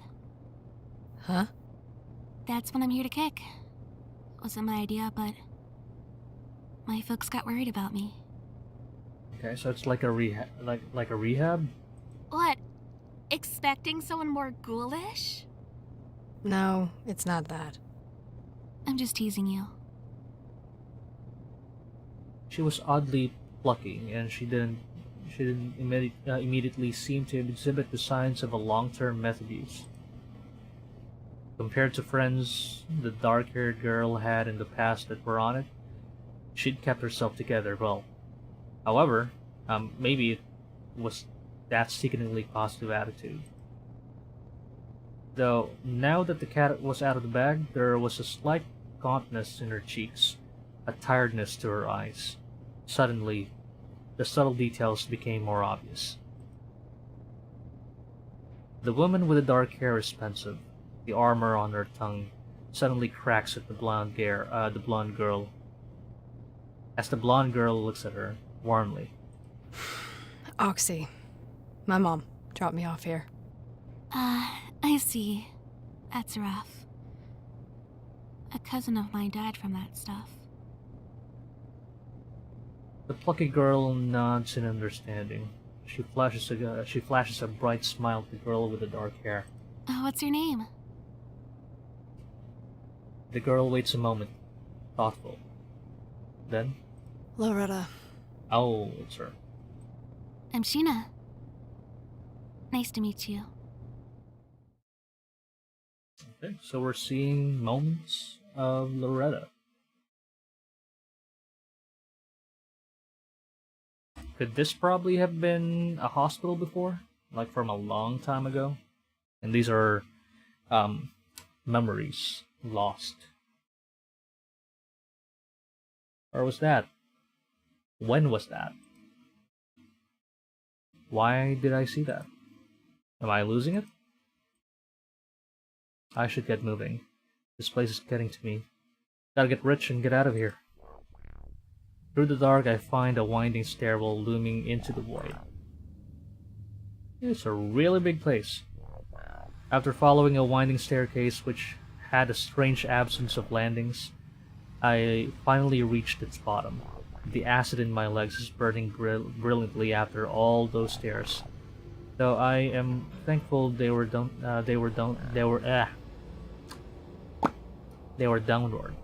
downward. Ahead is a small room, fortunately brightly lit by the light from the outside. This place seems a little better. The warmth of the light coming in from the windows is comforting. From what I see here, it's a bathroom to my left, a door at the end of the hall. How about we go to the bathroom? Ah, gross.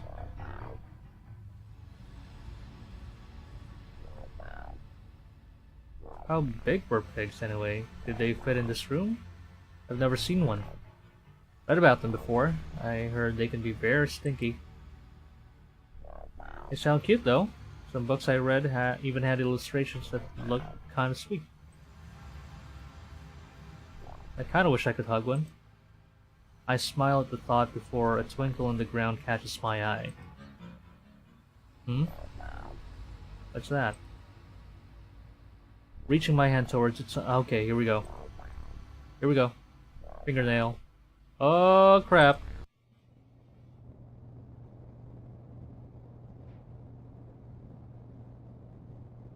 It's a dark tiled room. The door is locked. The room was not cleaned in days. It sits in the darkest corner of the nexus for the lost and desolate. Okay, here we go. The girl was trapped inside this room just as long, though the mess is not here. The mess is not hers. It's the mess of countless others that were here before her. So it's like a prison? Her clothes are old and in tatters, not hers. Handed down. Uncomfortable and filthy. Hardly fit for any human being. The girl holds her torn off nail in the palm of her hand, her index finger burning with pain. The girl has been pounding her fist against a locked door and tiled wall next to it for hours. Blood dripping and splashing at her toes. Her nails are chipped and bleeding from scratching at the walls like a furious cat. One was torn off completely. Fuck off with the self-help bullshit! None of it helps! I can't even feel anything anymore! It's all just... It feels like static. Just noise! All the time! You don't fucking get it! Oh shit. Okay, so that's Sheena. It's not like like you really care about me anyways. Let me out! Let me out! Let me out! I need to get gas so fucking bad, man! I can't take this anymore! Oh no, it didn't work well. Hours pass. How many? She doesn't know. Too many. Please! Let me out of here! It all hurts. It all hurts. Why is it so cold here? Are you trying to freeze me to death? Is that what you want, you freaks? That's a really bad way for solitary. I mean, damn. Hours pass. How many? She doesn't know. Too many. I just want to go home. Her body hurts. Her body hurts all over. Her stomach has felt like a cauldron for what seemed like eternity. She can almost imagine little holes forming in her stomach lining as it cannibalizes itself. Cannibalizing itself. Maybe that's the trick. Maybe that's what was required of Sheena. How hard could it be? She always heard that the force it takes to bite through a finger is a little more than biting through a carrot. Her fingers are bony and thin, but look at the flesh on the finger where her nail fell off. Look how the red glistens on the nail bed like cherry sauce on a sundae. Maybe it's delicious, like heaven and life all at once, right on your tongue. Just as she begins to open her mouth, the door swings open, as if it was that easy the whole time. A man stands there. His eyes are filled with a dark determination that's somehow more frightening than death to Sheena. I can get you what you need, but you're going to have to help me with something. Take this and come with me. He hands the girl an old rusted kitchen knife and begins walking. He stares at it for a moment, stunned and whimpering. Then she follows. Oh boy. It's darker and darker. Holy sheesh. That was scary. Something about that was so vivid and real. I'm out of breath. My fingers hurt too. Okay, let's get moving. Alright, Savior. You know, call me crazy if you want, but I have a good feeling about this door. Oh, Mother, I really am going crazy. Oh, Mother. Get it together, Lizzy. Get it together. Alright, let's knock. Hello? Is anyone here? Yeah, I'm here. Oh, shit!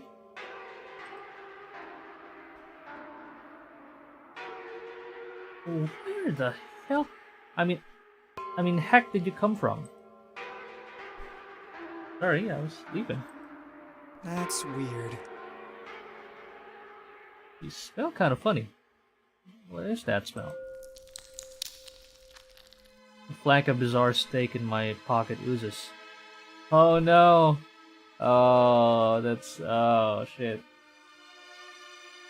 Without thinking, I almost tell him about the amount of flesh in my pocket, but then the shame of having to justify having purchased it seals my lips. That's not important.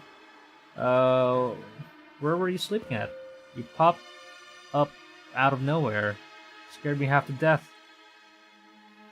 Oh, over there. He gestured to a small, cramped-looking hole in the northern wall. Is there a bed in there or something? No. So, you don't sleep in a bed? Just in a little hole in the wall?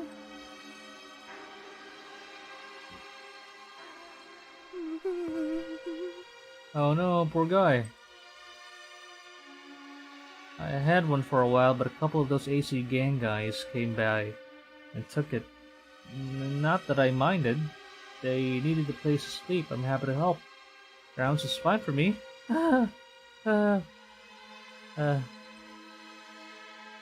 did they threaten you?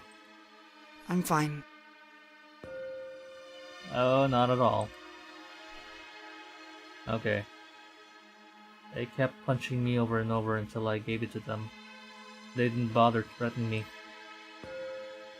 Oh, poor boy. I don't recommend taking the chair, by the way. It makes your tailbone hurt after a few minutes. Also, the one leg just likes to come off sometimes, but you can slap it back on. Bitch, you've been living like this? It was good though. I'd really like to keep it at that, but stops you from punching me, I don't mind giving it to you. Please leave the blanket though. I don't like eating off the floor, and last week the neighbor brothers lost their frisbee, so I had to give them my plate. I'm not here to take your stuff. Yeah, what she said.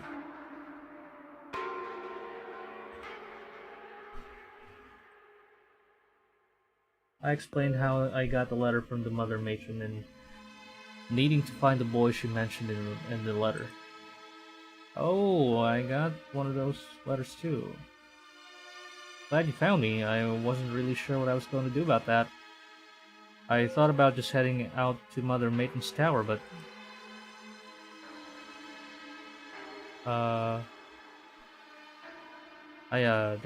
they were still around earlier. You didn't run into any of the ACs, did you? No, we didn't. Just a bunch of weird and very dark memories.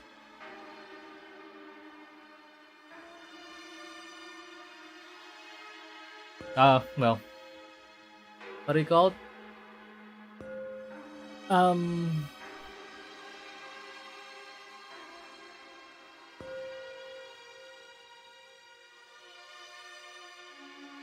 Well, his name is Rich.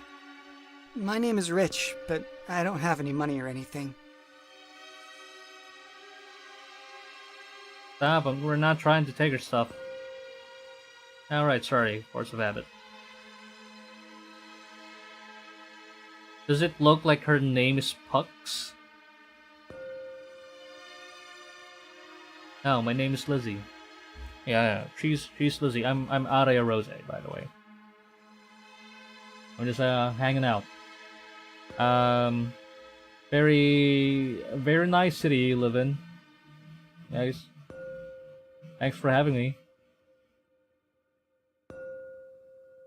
Weird, dude.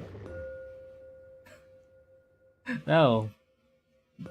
This is strange. I'm not sure how to take that, but okay. I'm guessing that means you don't know who he is or where he is. Nope, not at all. Why are you so proud? Great. Okay, let's find Pucks.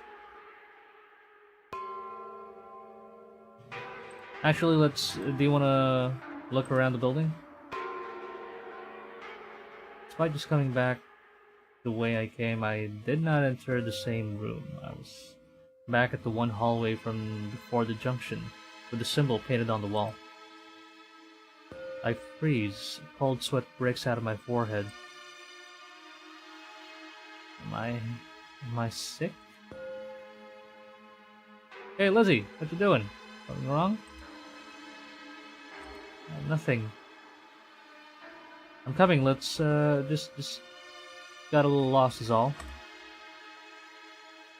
I trot along, trying to shake the anxiety of me like cobwebs.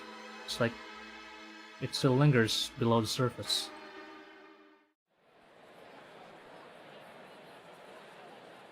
Okay. At the market, we both realized our stomachs are empty, so I decided to buy us lunch. You don't want to cook the mystery meat in your pocket?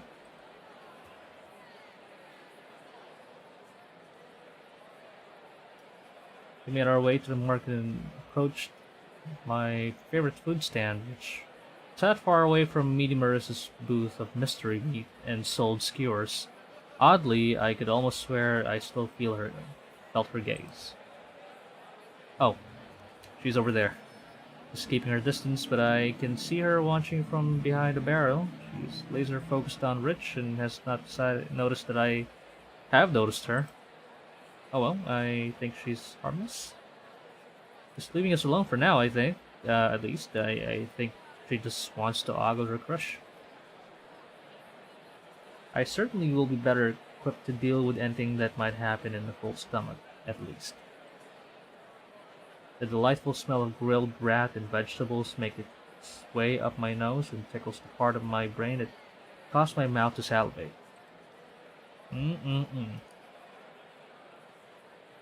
The strange slimy meat thinking up my pocket made my stomach churn and twist like a writhing worm. Thusly, I decided to go vegetarian that day. It's mostly carrot and potato. At least they have crops though.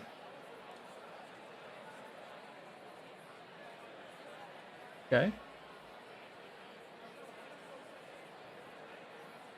If I take too long, just keep your punches to my body and not my face. My god. Is he a masochist? It's a get to know you present, weirdo. I had some extra allowance anyway. That was a complete lie, the allowance part I mean. But I wanted to be nice anyway. Besides, who knew if I'd even lived to use whatever allowance I had left after this ordeal was done? I looked to Rich. He was eating as if he hadn't eaten in weeks. Perhaps he hadn't. So you're absolutely sure you don't know anyone named Pucks? Nope, not at all. I'm extremely positive. Stop being proud about that. Okay. What is it, Rich? You hear something? Oh shit, drones!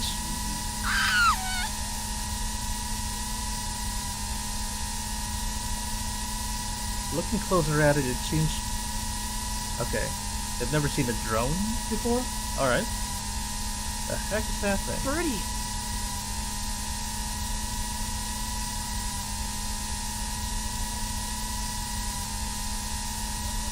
The little flying machine then made a weird chirping noise and rotated slightly back and forth. It almost looked as if it was beckoning us, albeit crudely. Okay, let's follow that drone. My god, you child!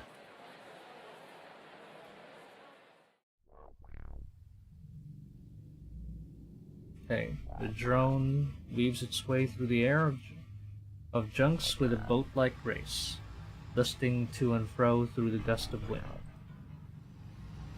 Rich continues to chase and shout wildly with reckless abandon, not even considering that at any moment a 10-ton metal dumpster full of garbage and scrap could land right on his very head.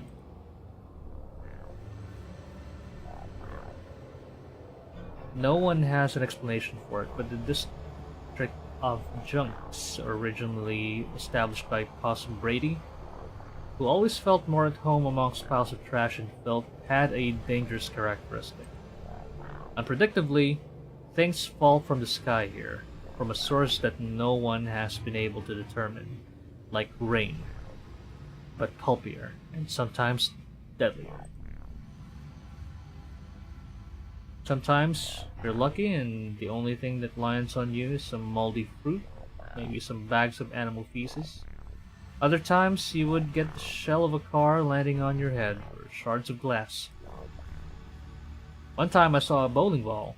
I mentioned the porcelain pug of legend earlier. This isn't to say that there isn't a reason to come to junks, rather that people don't find a reason. If you're persistent and know what to look for, one can find things of extraordinary value, or things that can be polished to be valuable. Components of machines, clothes, sometimes preserved foods. I found some comic book here once. It was about a young man that had a violent alien being possess his hand, and the two had to learn to coexist.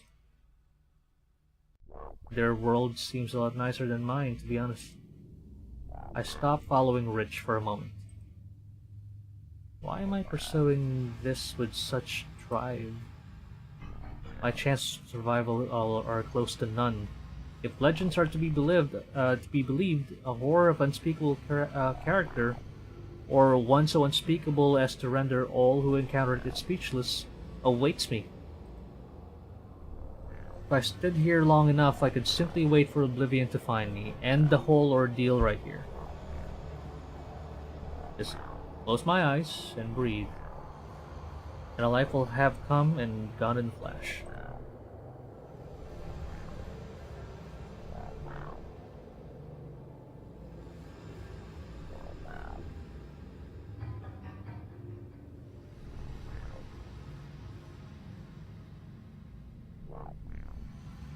What was I doing? I can't lose myself. I have to keep strong. There's more important things at stake. I'm scared beyond belief. But just lying down to die isn't how I want to go. I have friends that believe me. I have to help the collective, whatever that ends up meaning. It's clearly important.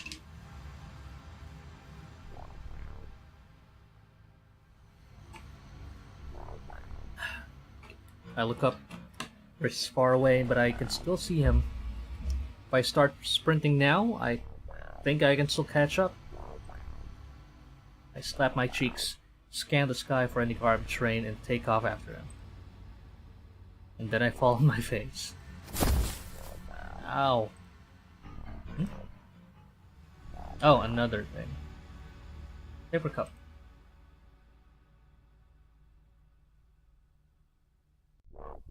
Okay, let's examine. Oh, here we go. Another vision. Is it Loretta again? Or Sheena? Two women stand at a balcony, each holding paper cups filled with warm coffee. The balcony rests in a nexus for the lost and destitute. Okay, so we got Loretta and Sheena. You're pregnant? Shh. Quiet. Loretta sternly puts a finger on her lips. Her eyes are panicked and reddened from hours of crying. Sorry. But how? Loretta buries her face in her palm. I really don't know. My body didn't even want to tell me until recently. I have no idea what to do. Me, a mother. She stares into space. Thousands of nightmare scenarios are flashing behind her eyes, thousands more failures to be responsible for. For once, there was no excusing it. Before, she could blame the negative effects of her actions on people as the price they pay for choosing to care about her, choosing to associate with her. This, though, a life was forming inside her, and everything she'd do from here on out would have direct consequences for it. Already had consequences waiting to reveal themselves, she figured. Sheena looks to the ground pensively. Do you know who the father is? Could they help? Bittersweet memories flood her head. Parted too soon, or was it too late? Was that before or after the party? Why did the party have to stop? Even worse, what if it wasn't that time? What if conception happened somewhere in the dark oblivion of unconsciousness that nearly swallowed her life? I might know who, but we'd have to test to see. He's gone, anyway. What about your mom? can't bear to see you like this. You're killing yourself. What would your father think? You have to wake up eventually. Please stop this. Please. You look terrible. I wish I had my baby girl back. I've put her through enough as it is. I've been dead inside for the past God knows how long at this point. Living pill to pill. I could see the look in her eyes. It killed her inside. Every time. No. I've decided. I'm on my own with this one. A long silence rests itself on the moment. Are you going to keep it?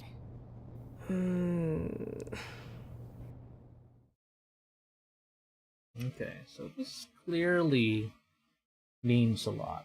Loretta I think she will be a pivotal character later on.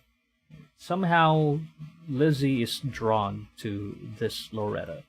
So let's keep on keeping on. Okay. Snap out of it. After a long and exhausting chase, I finally catch up to Rich and the machine. The building looked remarkably better than the other structures in Chunks, which was usually absolutely wrecked. It was kind of eerie though, and I couldn't help but wonder how this one building stayed sturdy. Wow, we went really far. That was a lot of fun, Birdie. Not a bird. Not a bird, Rich.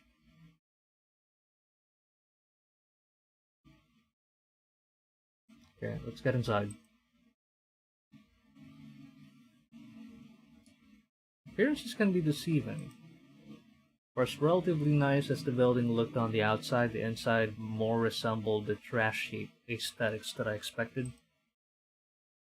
While the building was clearly intact, structurally there was all kinds of garbage, scrap metal, and tools thrown everywhere. If you told me at the time that a tornado had just torn through the building, I'd have believed you. What a mess. It's my house. Oh, there we go. I think this is Pucks.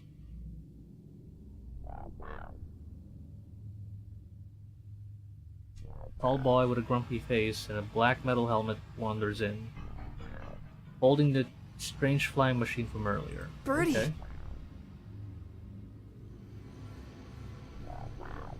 What the hell are you... He has no idea. I don't think he had any formal education. You mean the drone? It ain't a bird, moron. Birdie! Have you, never seen a picture of a bird? Or do you have holes in your brain? Oh, so it's not a bird. I guess you're right. Now that I look at it closer, Lizzy. Why didn't you tell me? I've been telling you. Guys, shenanigans. By the way, hi. I'm Araya Rosei. I'm new here. Your junkyard is really nice. I like the air here. Don't have time for this shit. You said your name was Lizzy, right? That means the kid with the detuned radio for a brain is Rich, I assume. Yeah. You must be Pucks then. Yes! Fucking finally! Been looking all over for you two.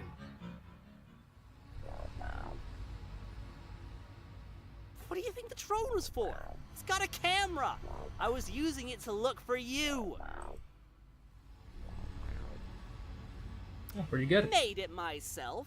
You would be amazed what cool shit you can find around Junks if you know where to look. That's my boy. Alright, Pucks.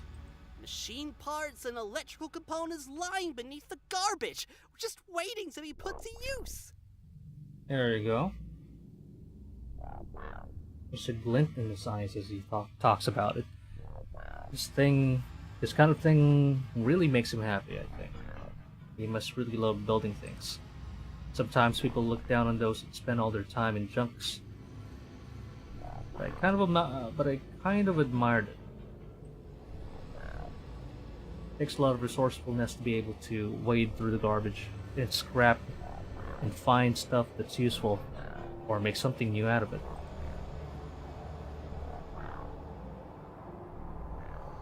Ah, there we go. Nice. Ah, it has a UHF transmitter on the rear of the chassis. It can beam a signal back to the antenna on my portable TV. I have to be careful though. If I block the line of sight between them, the signal doesn't come through. There we go. Alright, so we have the brains of this operation.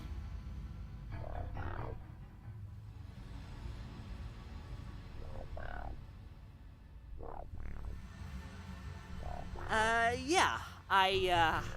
I didn't. Oh. He's also an idiot in his own way. So he was even actually looking for us then when the drone found us? Yeah. Oh, damn. So really he just wanted to think he was using his drone for something productive when he probably was just playing with it.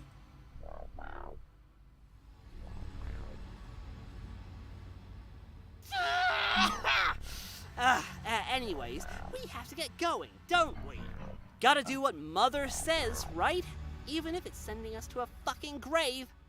I'll be back in 5 minutes. Pretty much. Just gotta grab my box of tools and shit. Alright, here we go. I notice Puck's nose suddenly scrunches as he lets out a cough. He waves the air, trying to waft the awful scent away. His eyes dart between me and Rich, attempting to find the culprit. Oh, sorry, that's my pocket. The meat in my pocket oozes embarrassment. I keep my mouth shut.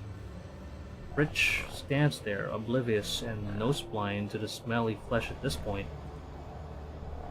Puck simply shakes his head and leaves the room. We should probably get going. Get that thing out of your... You're really gonna keep that in your pocket, yeah? Okay.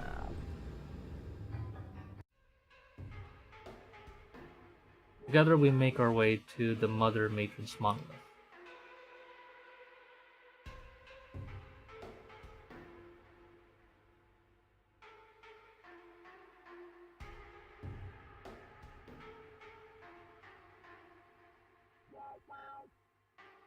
The monolith stands tall, looming over us as if we were pitiable little slugs ready to get squished under its boot. The sky always looked different here, looked wrong somehow. The normal and ever-present set of pillowy clouds congealed into a fluid jelly that seemed to want to slither inside the tower through every small crack and opening and swallow everything inside. It never would, though. It simply maintained a comfortable distance from the tower out of fear. A fear that was starting to make its way to me as I gazed up the monolith. It doesn't matter how many times I see it, it still floors me how huge this thing is.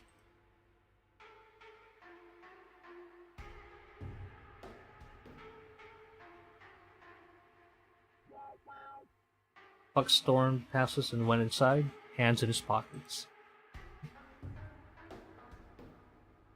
There we go. We have a proper smart character, but you know, he's a little too...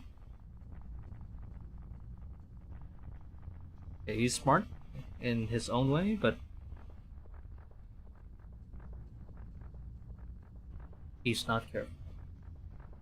The lobby was a bit underwhelming compared to the rest of the building. It was also considerably more damp than I thought the Mother Matron would like it.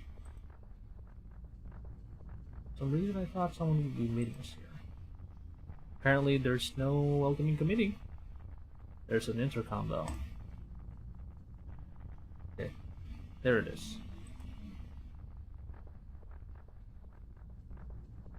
Alright. Let's interact.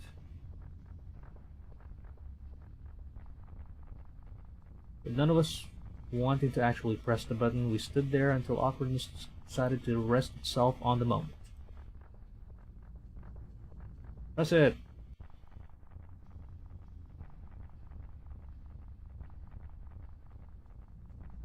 I hesitantly pressed the finger on the button. Say hello.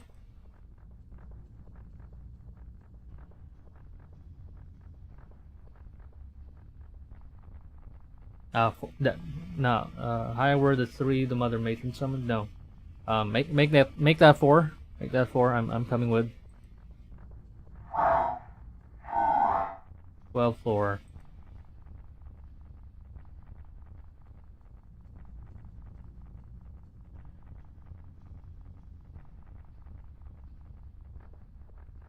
Okay, let's go. 12th floor.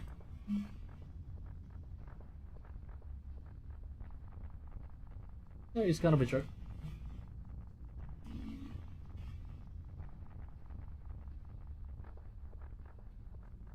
Let's get going.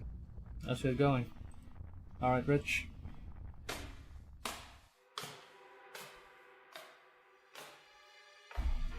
Okay, of course, there's simply no elevator. After an exhausting climb up quaky stairs, we find ourselves on the 12th floor. Are we gonna meet Mother?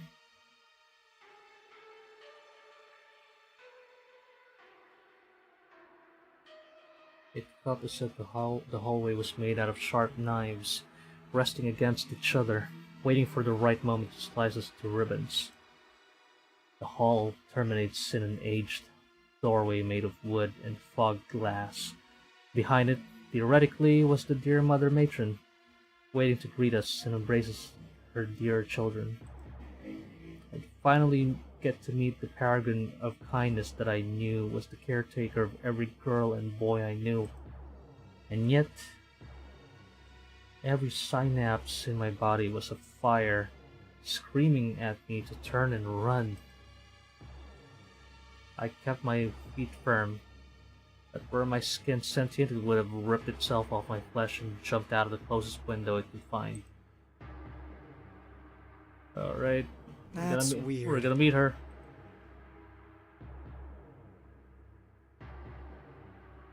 God damn it. You're kind of a jerk. Yeah, he is, but we need that kind of jerk in the party.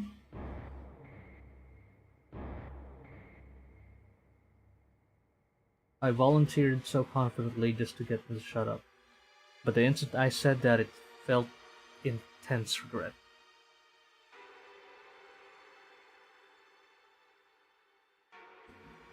Alright. Let's go.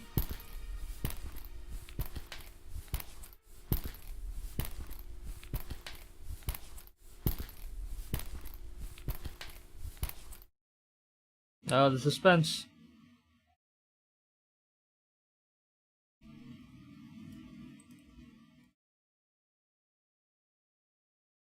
Open it.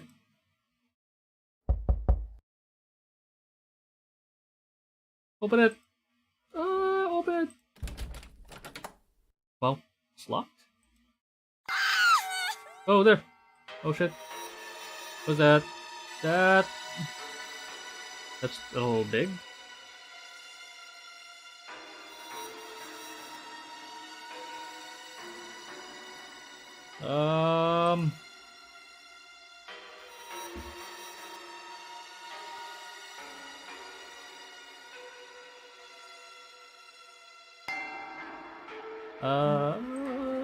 Yes, my darlings. Your Mother Matron is here. You are all ready to do what I ask of you, yes? Okay. I'll elect to ignore your impudent tone, Pucks. For now. Now, my children, I am unable to leave this chamber. I have kept this a secret so as to prevent panic, but your Mother Matron is very sick.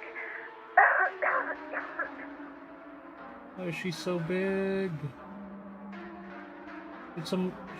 Is she a muffin?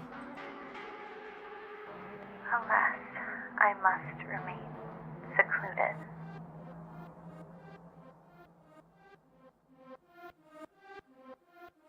Do you have something to say, Punxsutawney?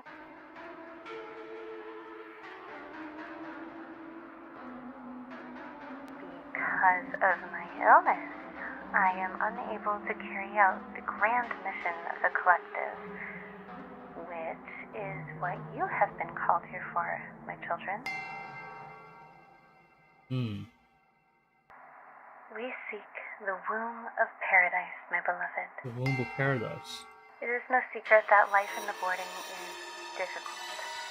I have tried my hardest to make it as wonderful as possible for you all, but there's only so much that can be done.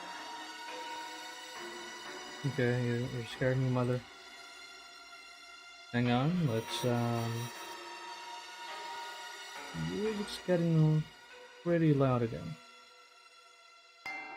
I dream of a future where we can leave the boarding and travel to a place of peace and love and kindness.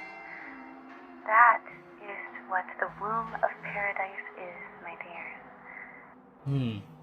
It is your real home, where you all belong. And it lies in the depths of the Crepuscule.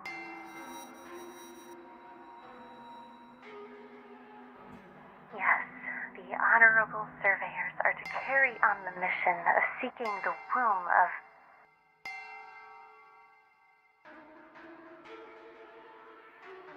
Yeah, and get to the MacGuffin in the creepy dark tunnel. Okay.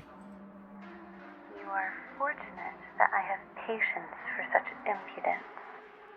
You will know it when you find it. It is a paradise beyond measure, impossibly resplendent and inviting. A place where all your troubles will melt away like ice. Once you find it, should you succeed in doing so, you are to return to the boarding so that you may guide your siblings on the great journey. Am I understood? Any questions? Do we bring weapons, Mother? I have one, Mummy. We heard about this grand mission before. The Womb of Paradise sounds wonderful. I wish I could have started looking for it earlier. Rich, my dear boy, the womb of paradise lies in the dangerous depths below. You are only going there because it has become necessary. Were I not in a state of unwellness, I'd make the journey myself. I do not want to compel my children to delve into the darkness unless I have to.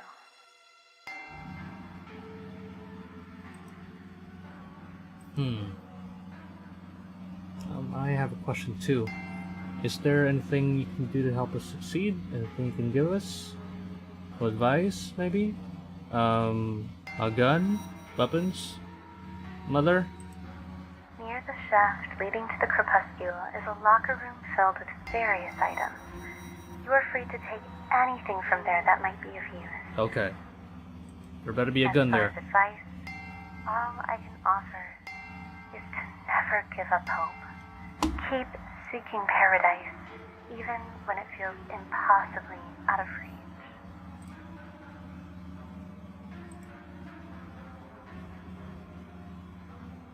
The word mother leaves his lips like a loogie. It's like he hates the word so much. It's like he hates the word that's in his mouth. Yeah, why us specifically? I must rest now, my dears. Please hurry. I do not know how much longer I have left for this world. I must bring you to paradise before I depart this mortal coil. Be vigilant. I love you.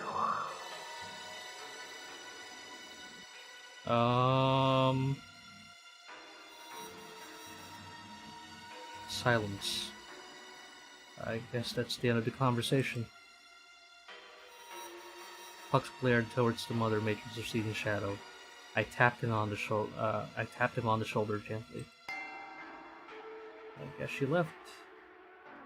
Guys, I think we better get to that locker. Maybe we can get some stuff along the way. Get some stuff. Wordlessly went down a long set of stairs to the first floor. It was less tiring going down than going up, unfortunately. These are okay. These are some really banged up lockers.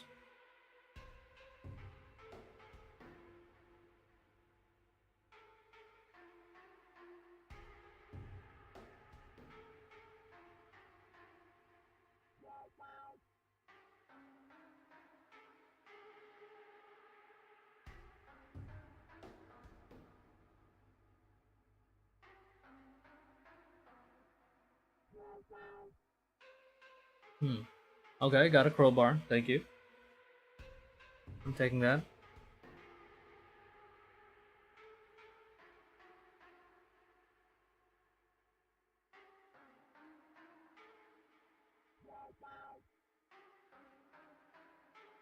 Nice. Taking the knife. What about me, guys? What about me, guys? What do I get?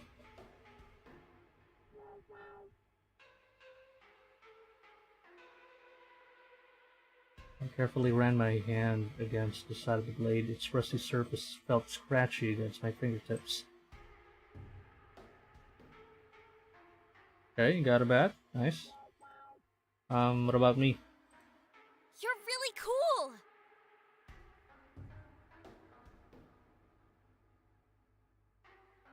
Okay. We're friends. Understandable.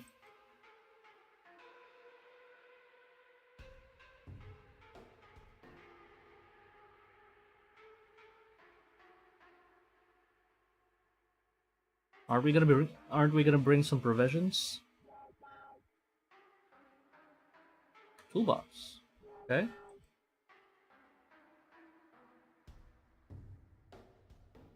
Alright. We got everything. Yeah, do we have food?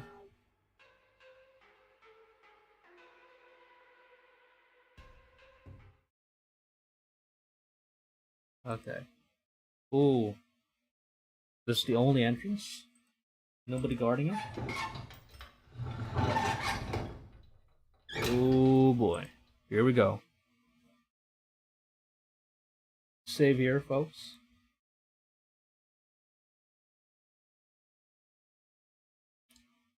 The very air carried the message. This was a place that held nothing but abject misery. Even if you were blind to the decrepit appearance of the tunnel, the cold would tell you that this was a place where happiness had never been. You could see her breath in the tunnel, white mist punctuating each exhalation.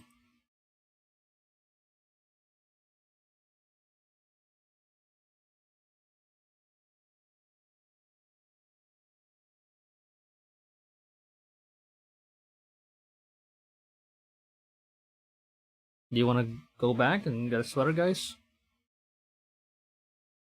Okay, we descended further into the tunnel, trying not to pay mind to the fact that our chances of coming back out here were slim to none. The craggy tunnels were illuminated by lone light bulbs, which miraculously had not burned out. Who knows how long they've been burning down here.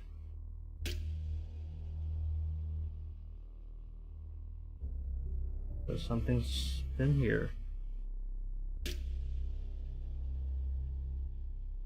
I thought back to my market purchase earlier today. Unfortunately for you, I'm broke.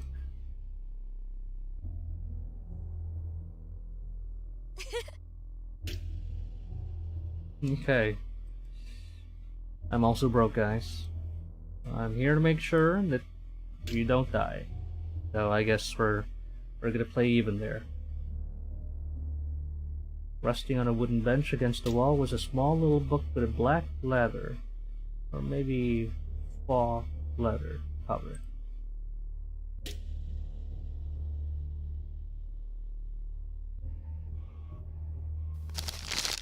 I thumbed through the journal. Many pages were water damaged and illegible, but I eventually found a section that was somewhat readable.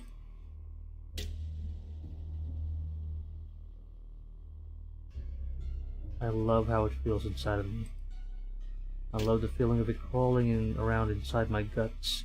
The razors in its fingers scrape the walls and it hurts and bleeds, but I feel beautiful.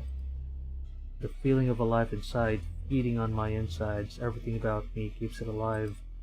I will protect it with my life even if it hurts. I will kill if I have to kill. I will pillage if I have to pillage. When I will rest as dust to be blown off the top of an old shelf, scattering into the air as grain, remember not for how I stood, but for the thing that grew inside me. I cannot wait for it to hatch and crawl out from between. Oh crap. It's kicking. Oh shit. I don't like the sound of that.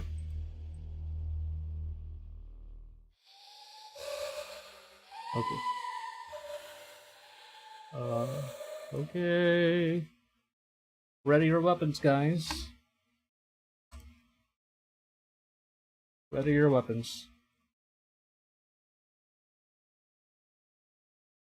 Ready your weapons.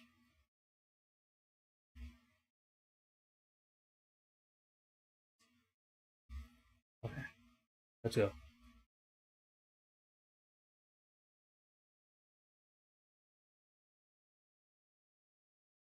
Save. Okay.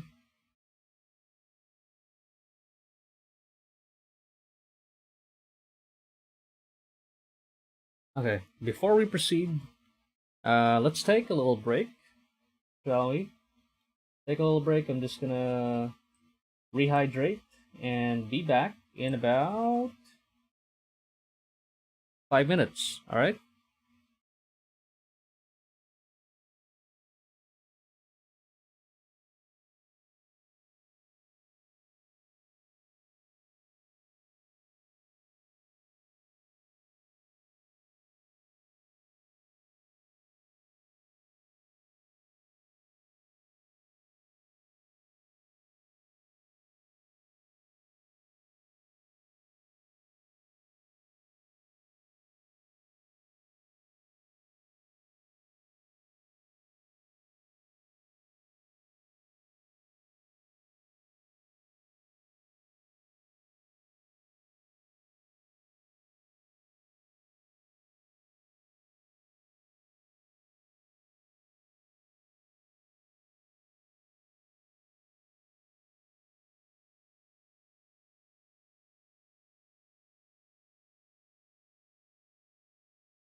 Alright, we're back.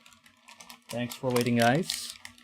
Alright, well, sorry about that. I'm just getting some snacks. Got some more water, too.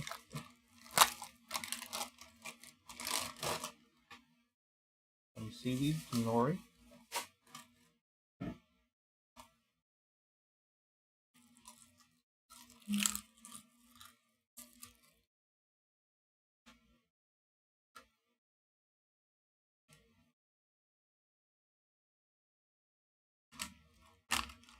Just to get my energy back.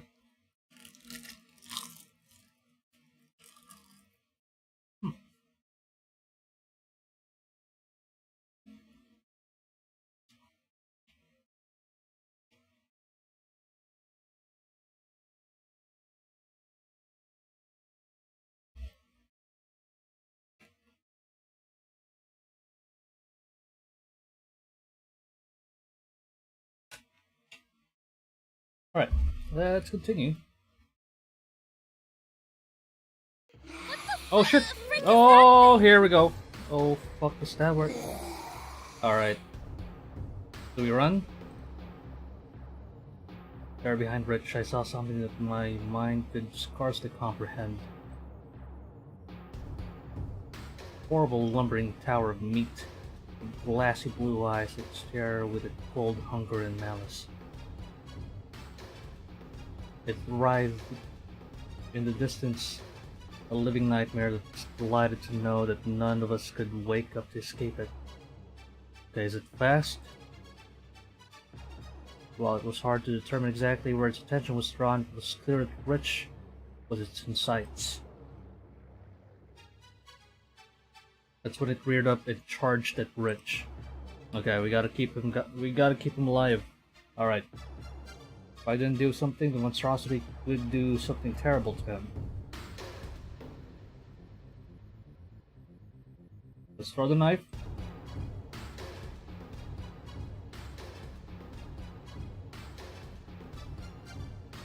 Alright. Oh! I'm an idiot! I'm an idiot! Ah! I'm sorry, Rich! They should not scream at me. He was silent. The knife had likely struck his brain. Rich went limp and fell to the ground. I killed Rich. Rich was dead by my hand. I was in disbelief. I stood there frozen in complete shock and horror at what I had done. The beast did not wait for me to grieve. It lunged at me. And I died. Pain. An eruption of fire in my chest that flared down the whole width of my torso. An accumulation of millions of tiny little pins pricking their way through my flesh. While I stood there in complete shock, unable to comprehend the manslaughter I committed, the creature charged and impaled me with its filthy teeth. Saliva that coated them and burned my insides. I could feel it turning my vital organs into slurry. The protein that the creature would suck down its gullet. I collapsed. Puck screamed my name again. I didn't hear it though. I was already gone. The Crepuscule had claimed another. Whoops. That's a dead end, folks. Alright, let's load. What the fuck? Okay, here we go. Let's try and save him. What do we do?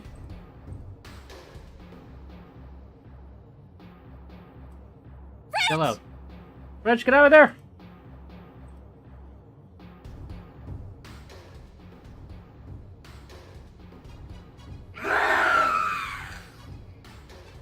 Did I blame him though? He had no idea what I was shouting at him for. He had no idea of the madness behind him. Neither did his poor little heart.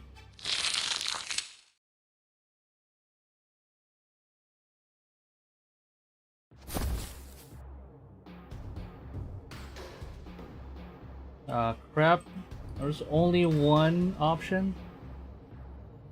Let's go, Pucks. Without him really thinking about it, I ran to Pucks. Maybe my reptile brain remembered he was carrying a blunt weapon. I did so. He held his bat braced, his breath rapid, his eyes wide. He stared the creature down. The creature would rear up and attack. An action would switch with which Pucks would respond by feigning a swing at the bat. Like a snake waiting for the right opportunity to snatch up a little mouse and skull it.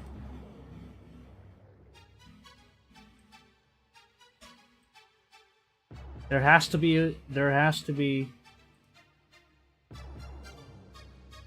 No! Oh crap, why did I save? I made a boo-boo. I made a boo-boo!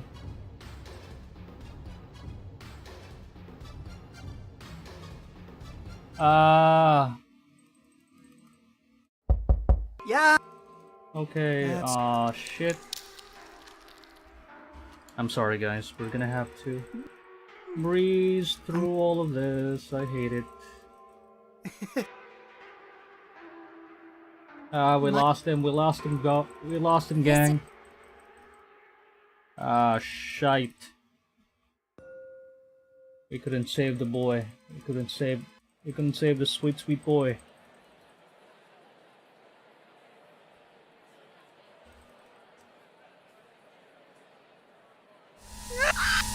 And I overwrote the save file because I'm an idiot. Oh crap. Okay, let's go as far as we can.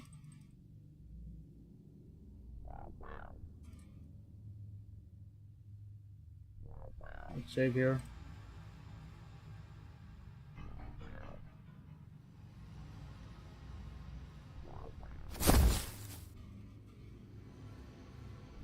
Okay, examine the cup. Okay. Sorry.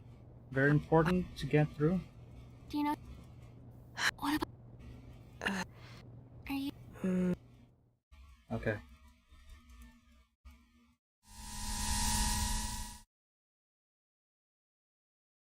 Oh man. Save here. Okay. It's my hat. Birdie! Oh man. It ain't a birdie. Have you, like... Sorry about that, guys. Oh, crap. Yeah. What do you think? Machine parts and electric...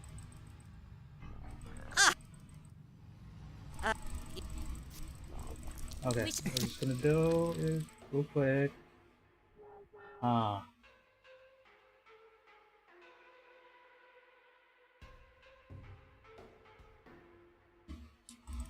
Okay. I'll do this quick. Come on.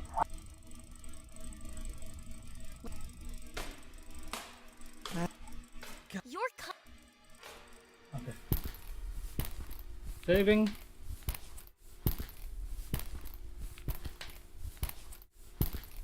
I hate life and death situations like this. Hello, mother. Hello, mother. Thank you for having us children drop by. I'm sorry we couldn't visit you at a better time, with better help. Okay, we go downstairs to get some stuff. We go down the tunnels. Alright. Secret tunnel.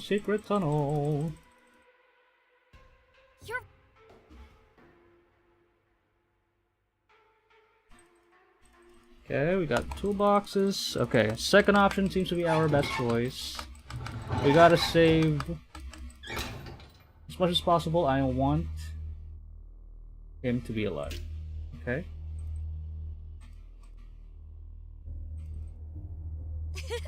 Okay.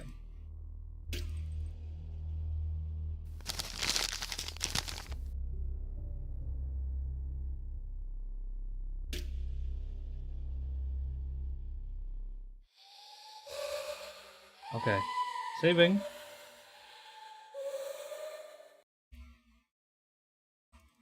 Here we go, guys. What the fuck?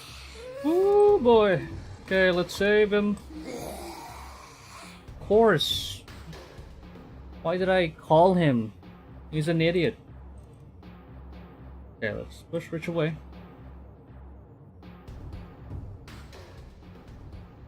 Wouldn't even know if he was getting killed until after the creature gorged him. So I charged towards Rich and shoved him out of the way. Okay, as long as he's safe. Before I could get too comfortable, I heard the taunting feet of the beasts. It was coming right at me. Oh shit! That was so fast! What the hell?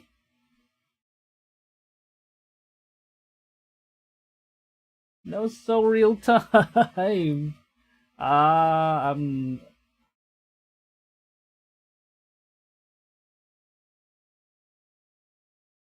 never getting out alive here. Okay. Try again. Let's go. Save him. Second option. Okay. Okay. Come after us. Shucks! So fast!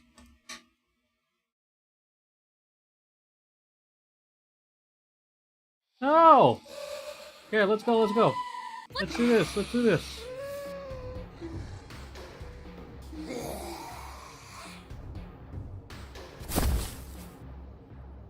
Okay. Ready. Think fast. Stabbed hard in front of me. Creature ran right into my blade, and the blade dug deep into the creature's flesh with a crisp slice. The creature let out a yelp and stumbled backwards in shock and pain. Oh, so it does feel pain. Taking the blade with it. Okay, we have some distance. Okay. We got it, but I lost my knife. Okay, what do we do? What do we do? What do we? Oh shit! Okay. Who's gonna distract them? No, it can't be you. You slow. Okay, distracted. It's gonna have to be me. Okay, so we managed through that. Let's save. Okay, saving. Okay, wow, great idea. Okay. Okay, it's gonna have to be me. Okay, not Liz. It's gotta be me. While eating some seaweed.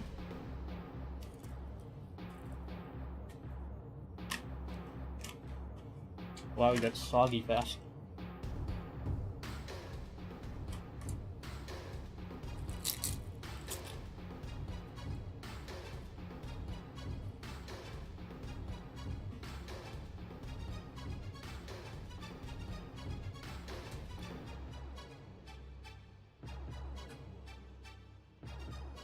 Alright, let's go.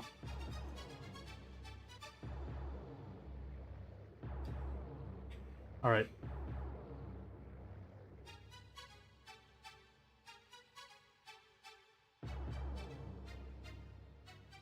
Alright.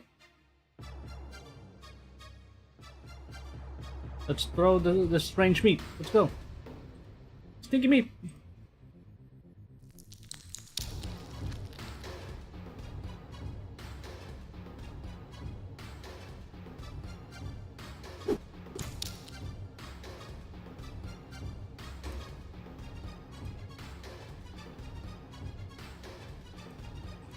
Let's go.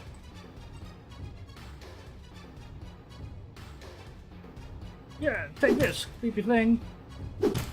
Okay. Got it. Okay, you got it. You got it. A concert of heavy swings, breaking bone, jets of blood, and squishing meat echoed across the tunnel. Okay, some more. Alright. Okay, get him some more. Did we do it? Yes! Ah, fuck. Alright. Saving. Let's go. We did it. We did it, lads. First kill. Oh shit! One more. Woo. Couple more.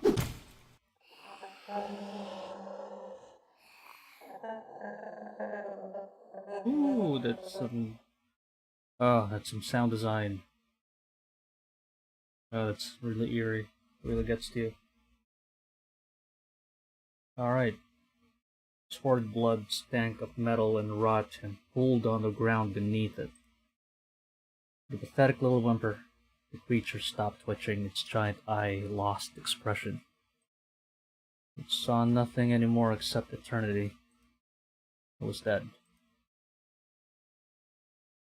Alright, if we encounter like 10 of those, I don't know how we're gonna kill them. It's a really big hunk of flesh. Okay, thank God. Alright.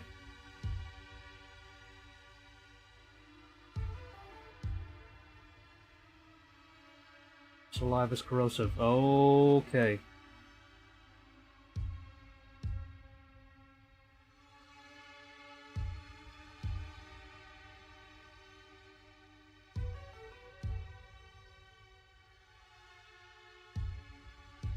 Okay, so we can't get bit. Oh no! Oh. Great, more. Okay, we gotta move.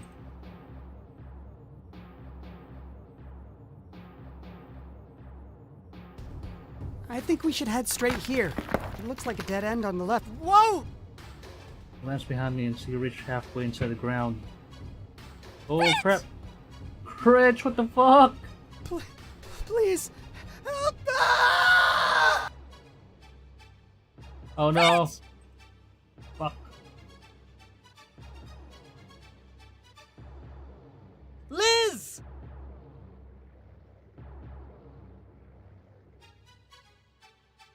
Okay, I gotta get Rich.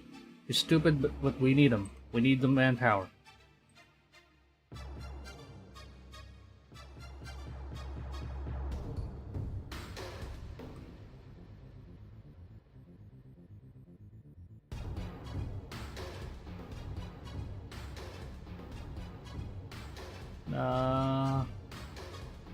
Fuck. I tried to save the guy. I hope he's okay. And ran. Yeah, we had to go.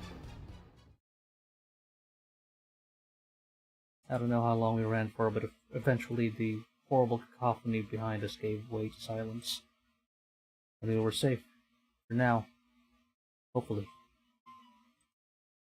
I think we can rest for a minute. Crap. Okay. Fox leaned against the wall while I sat on the ground. We were drenched with sweat and terribly out of our breath.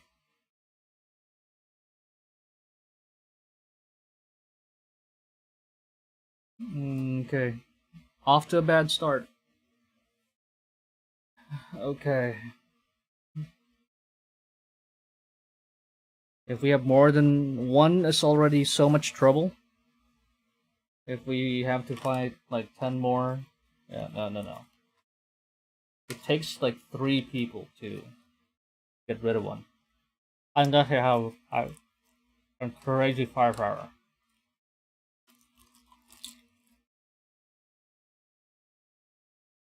I get it.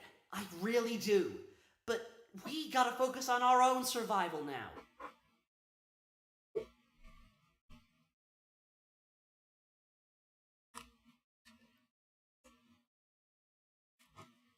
Those beasts were alert and awake now if they hadn't already been. they'd likely be lying in wait for us. Well, it's true. That's true.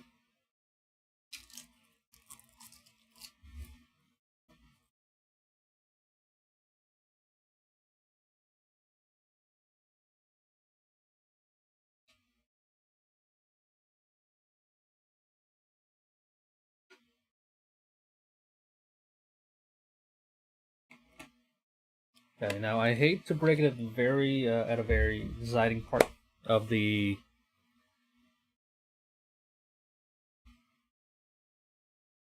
game, but we will have to cut off for the meantime. We are on save slot 4. Alright. Unfortunately, we have run out of time. We will have to close up shop for tonight. But thank you very much, everyone, for joining in. Oh, it's Ark. There. Thank you, everyone, for joining in tonight, and thank you for joining the Arubaito Araya expedition down the tunnels full of crazy creatures. What we know so far is that the boarding is a very inhospitable place, but it's pretty much a very dystopian society where people are still divided and fighting amongst themselves. And below are also monsters that are trying to eat you, so and you're as powerless as can be. We lost our knife. We lost Rich. I only have Pucks with me. He's smart, but let's see how far we can go with just the two of us. I'm still hoping that Rich is somehow alive after all that. We're gonna be closing up shop tonight, but before we say goodbye, let me open up the rest of our schedule for the week. Schedule there. Okay, so schedule for the rest of the week. So we have played For Mother Matron for tonight. I like the novel horror. I've always been a fan of horror novels, so experiencing that in a game is something new for me. In terms of visual novels, I've only played so far Fate Stay Night, and probably and part of Amagami SS, which are leagues different in terms of genre from what we're playing tonight. So that said, this is something very new for me. It's very Stephen King crosses H.P. Lovecraft, but there's a dystopian aspect to it that's giving us giving us this existential helplessness. You're helpless above ground, you're also helpless below ground. If there's going to be some sliver of hope and friendship that you can find anywhere else in that world, those are the only ones that are really worth keeping. So it's even more gratifying to keep them alive, and even more devastating to lose them. So the stakes are high because your only source of hope are far too few. So that said, so far I'm getting a very good vibe on the game for Mother Matron. We will continue the rest of the game next week. I'm not sure how far the game goes. I wanna check different endings to the game as well. I'm not sure how far or how early the tree starts to branch out when it comes to possible endings. So we will look into that, hopefully more. I'll have a little break tomorrow. There are some work and resting time that I have to deal with, and then I'll come back this weekend for our weekly catch-up session for Genshin Impact. We are at Sumeru, and we are going to continue our Archon quest to finally get Scaramuccia kick in the butt. Alright, so thank you again, once again, everyone, for joining this episode of the test stream series for Arubaito Araya. I have been contemplating on how the channel will proceed from here. I know it's just been 2 weeks since we started our test streams, but there have been talks about whether I'll be trying out Twitch in the following weeks to come, probably December, but we will definitely look into that, see where we're more comfortable with. I think I thrive more with an active crowd. We're gonna try and get more people to join us on our stream. Of course, it's a challenge, but of course it's a challenge that we are willing to take. So thank you so much, everyone, for joining this episode of Arubaito Araya. Once again, I'm your friendly neighborhood odd job small tuber, Araya Rosei, and we will see you again next episode. Thank you very much. You all have a good night. Take care. Bye-bye, wherever you are. Good morning, good afternoon, good evening, and saraba. Have a merry, merry, merry, merry, merry, merry.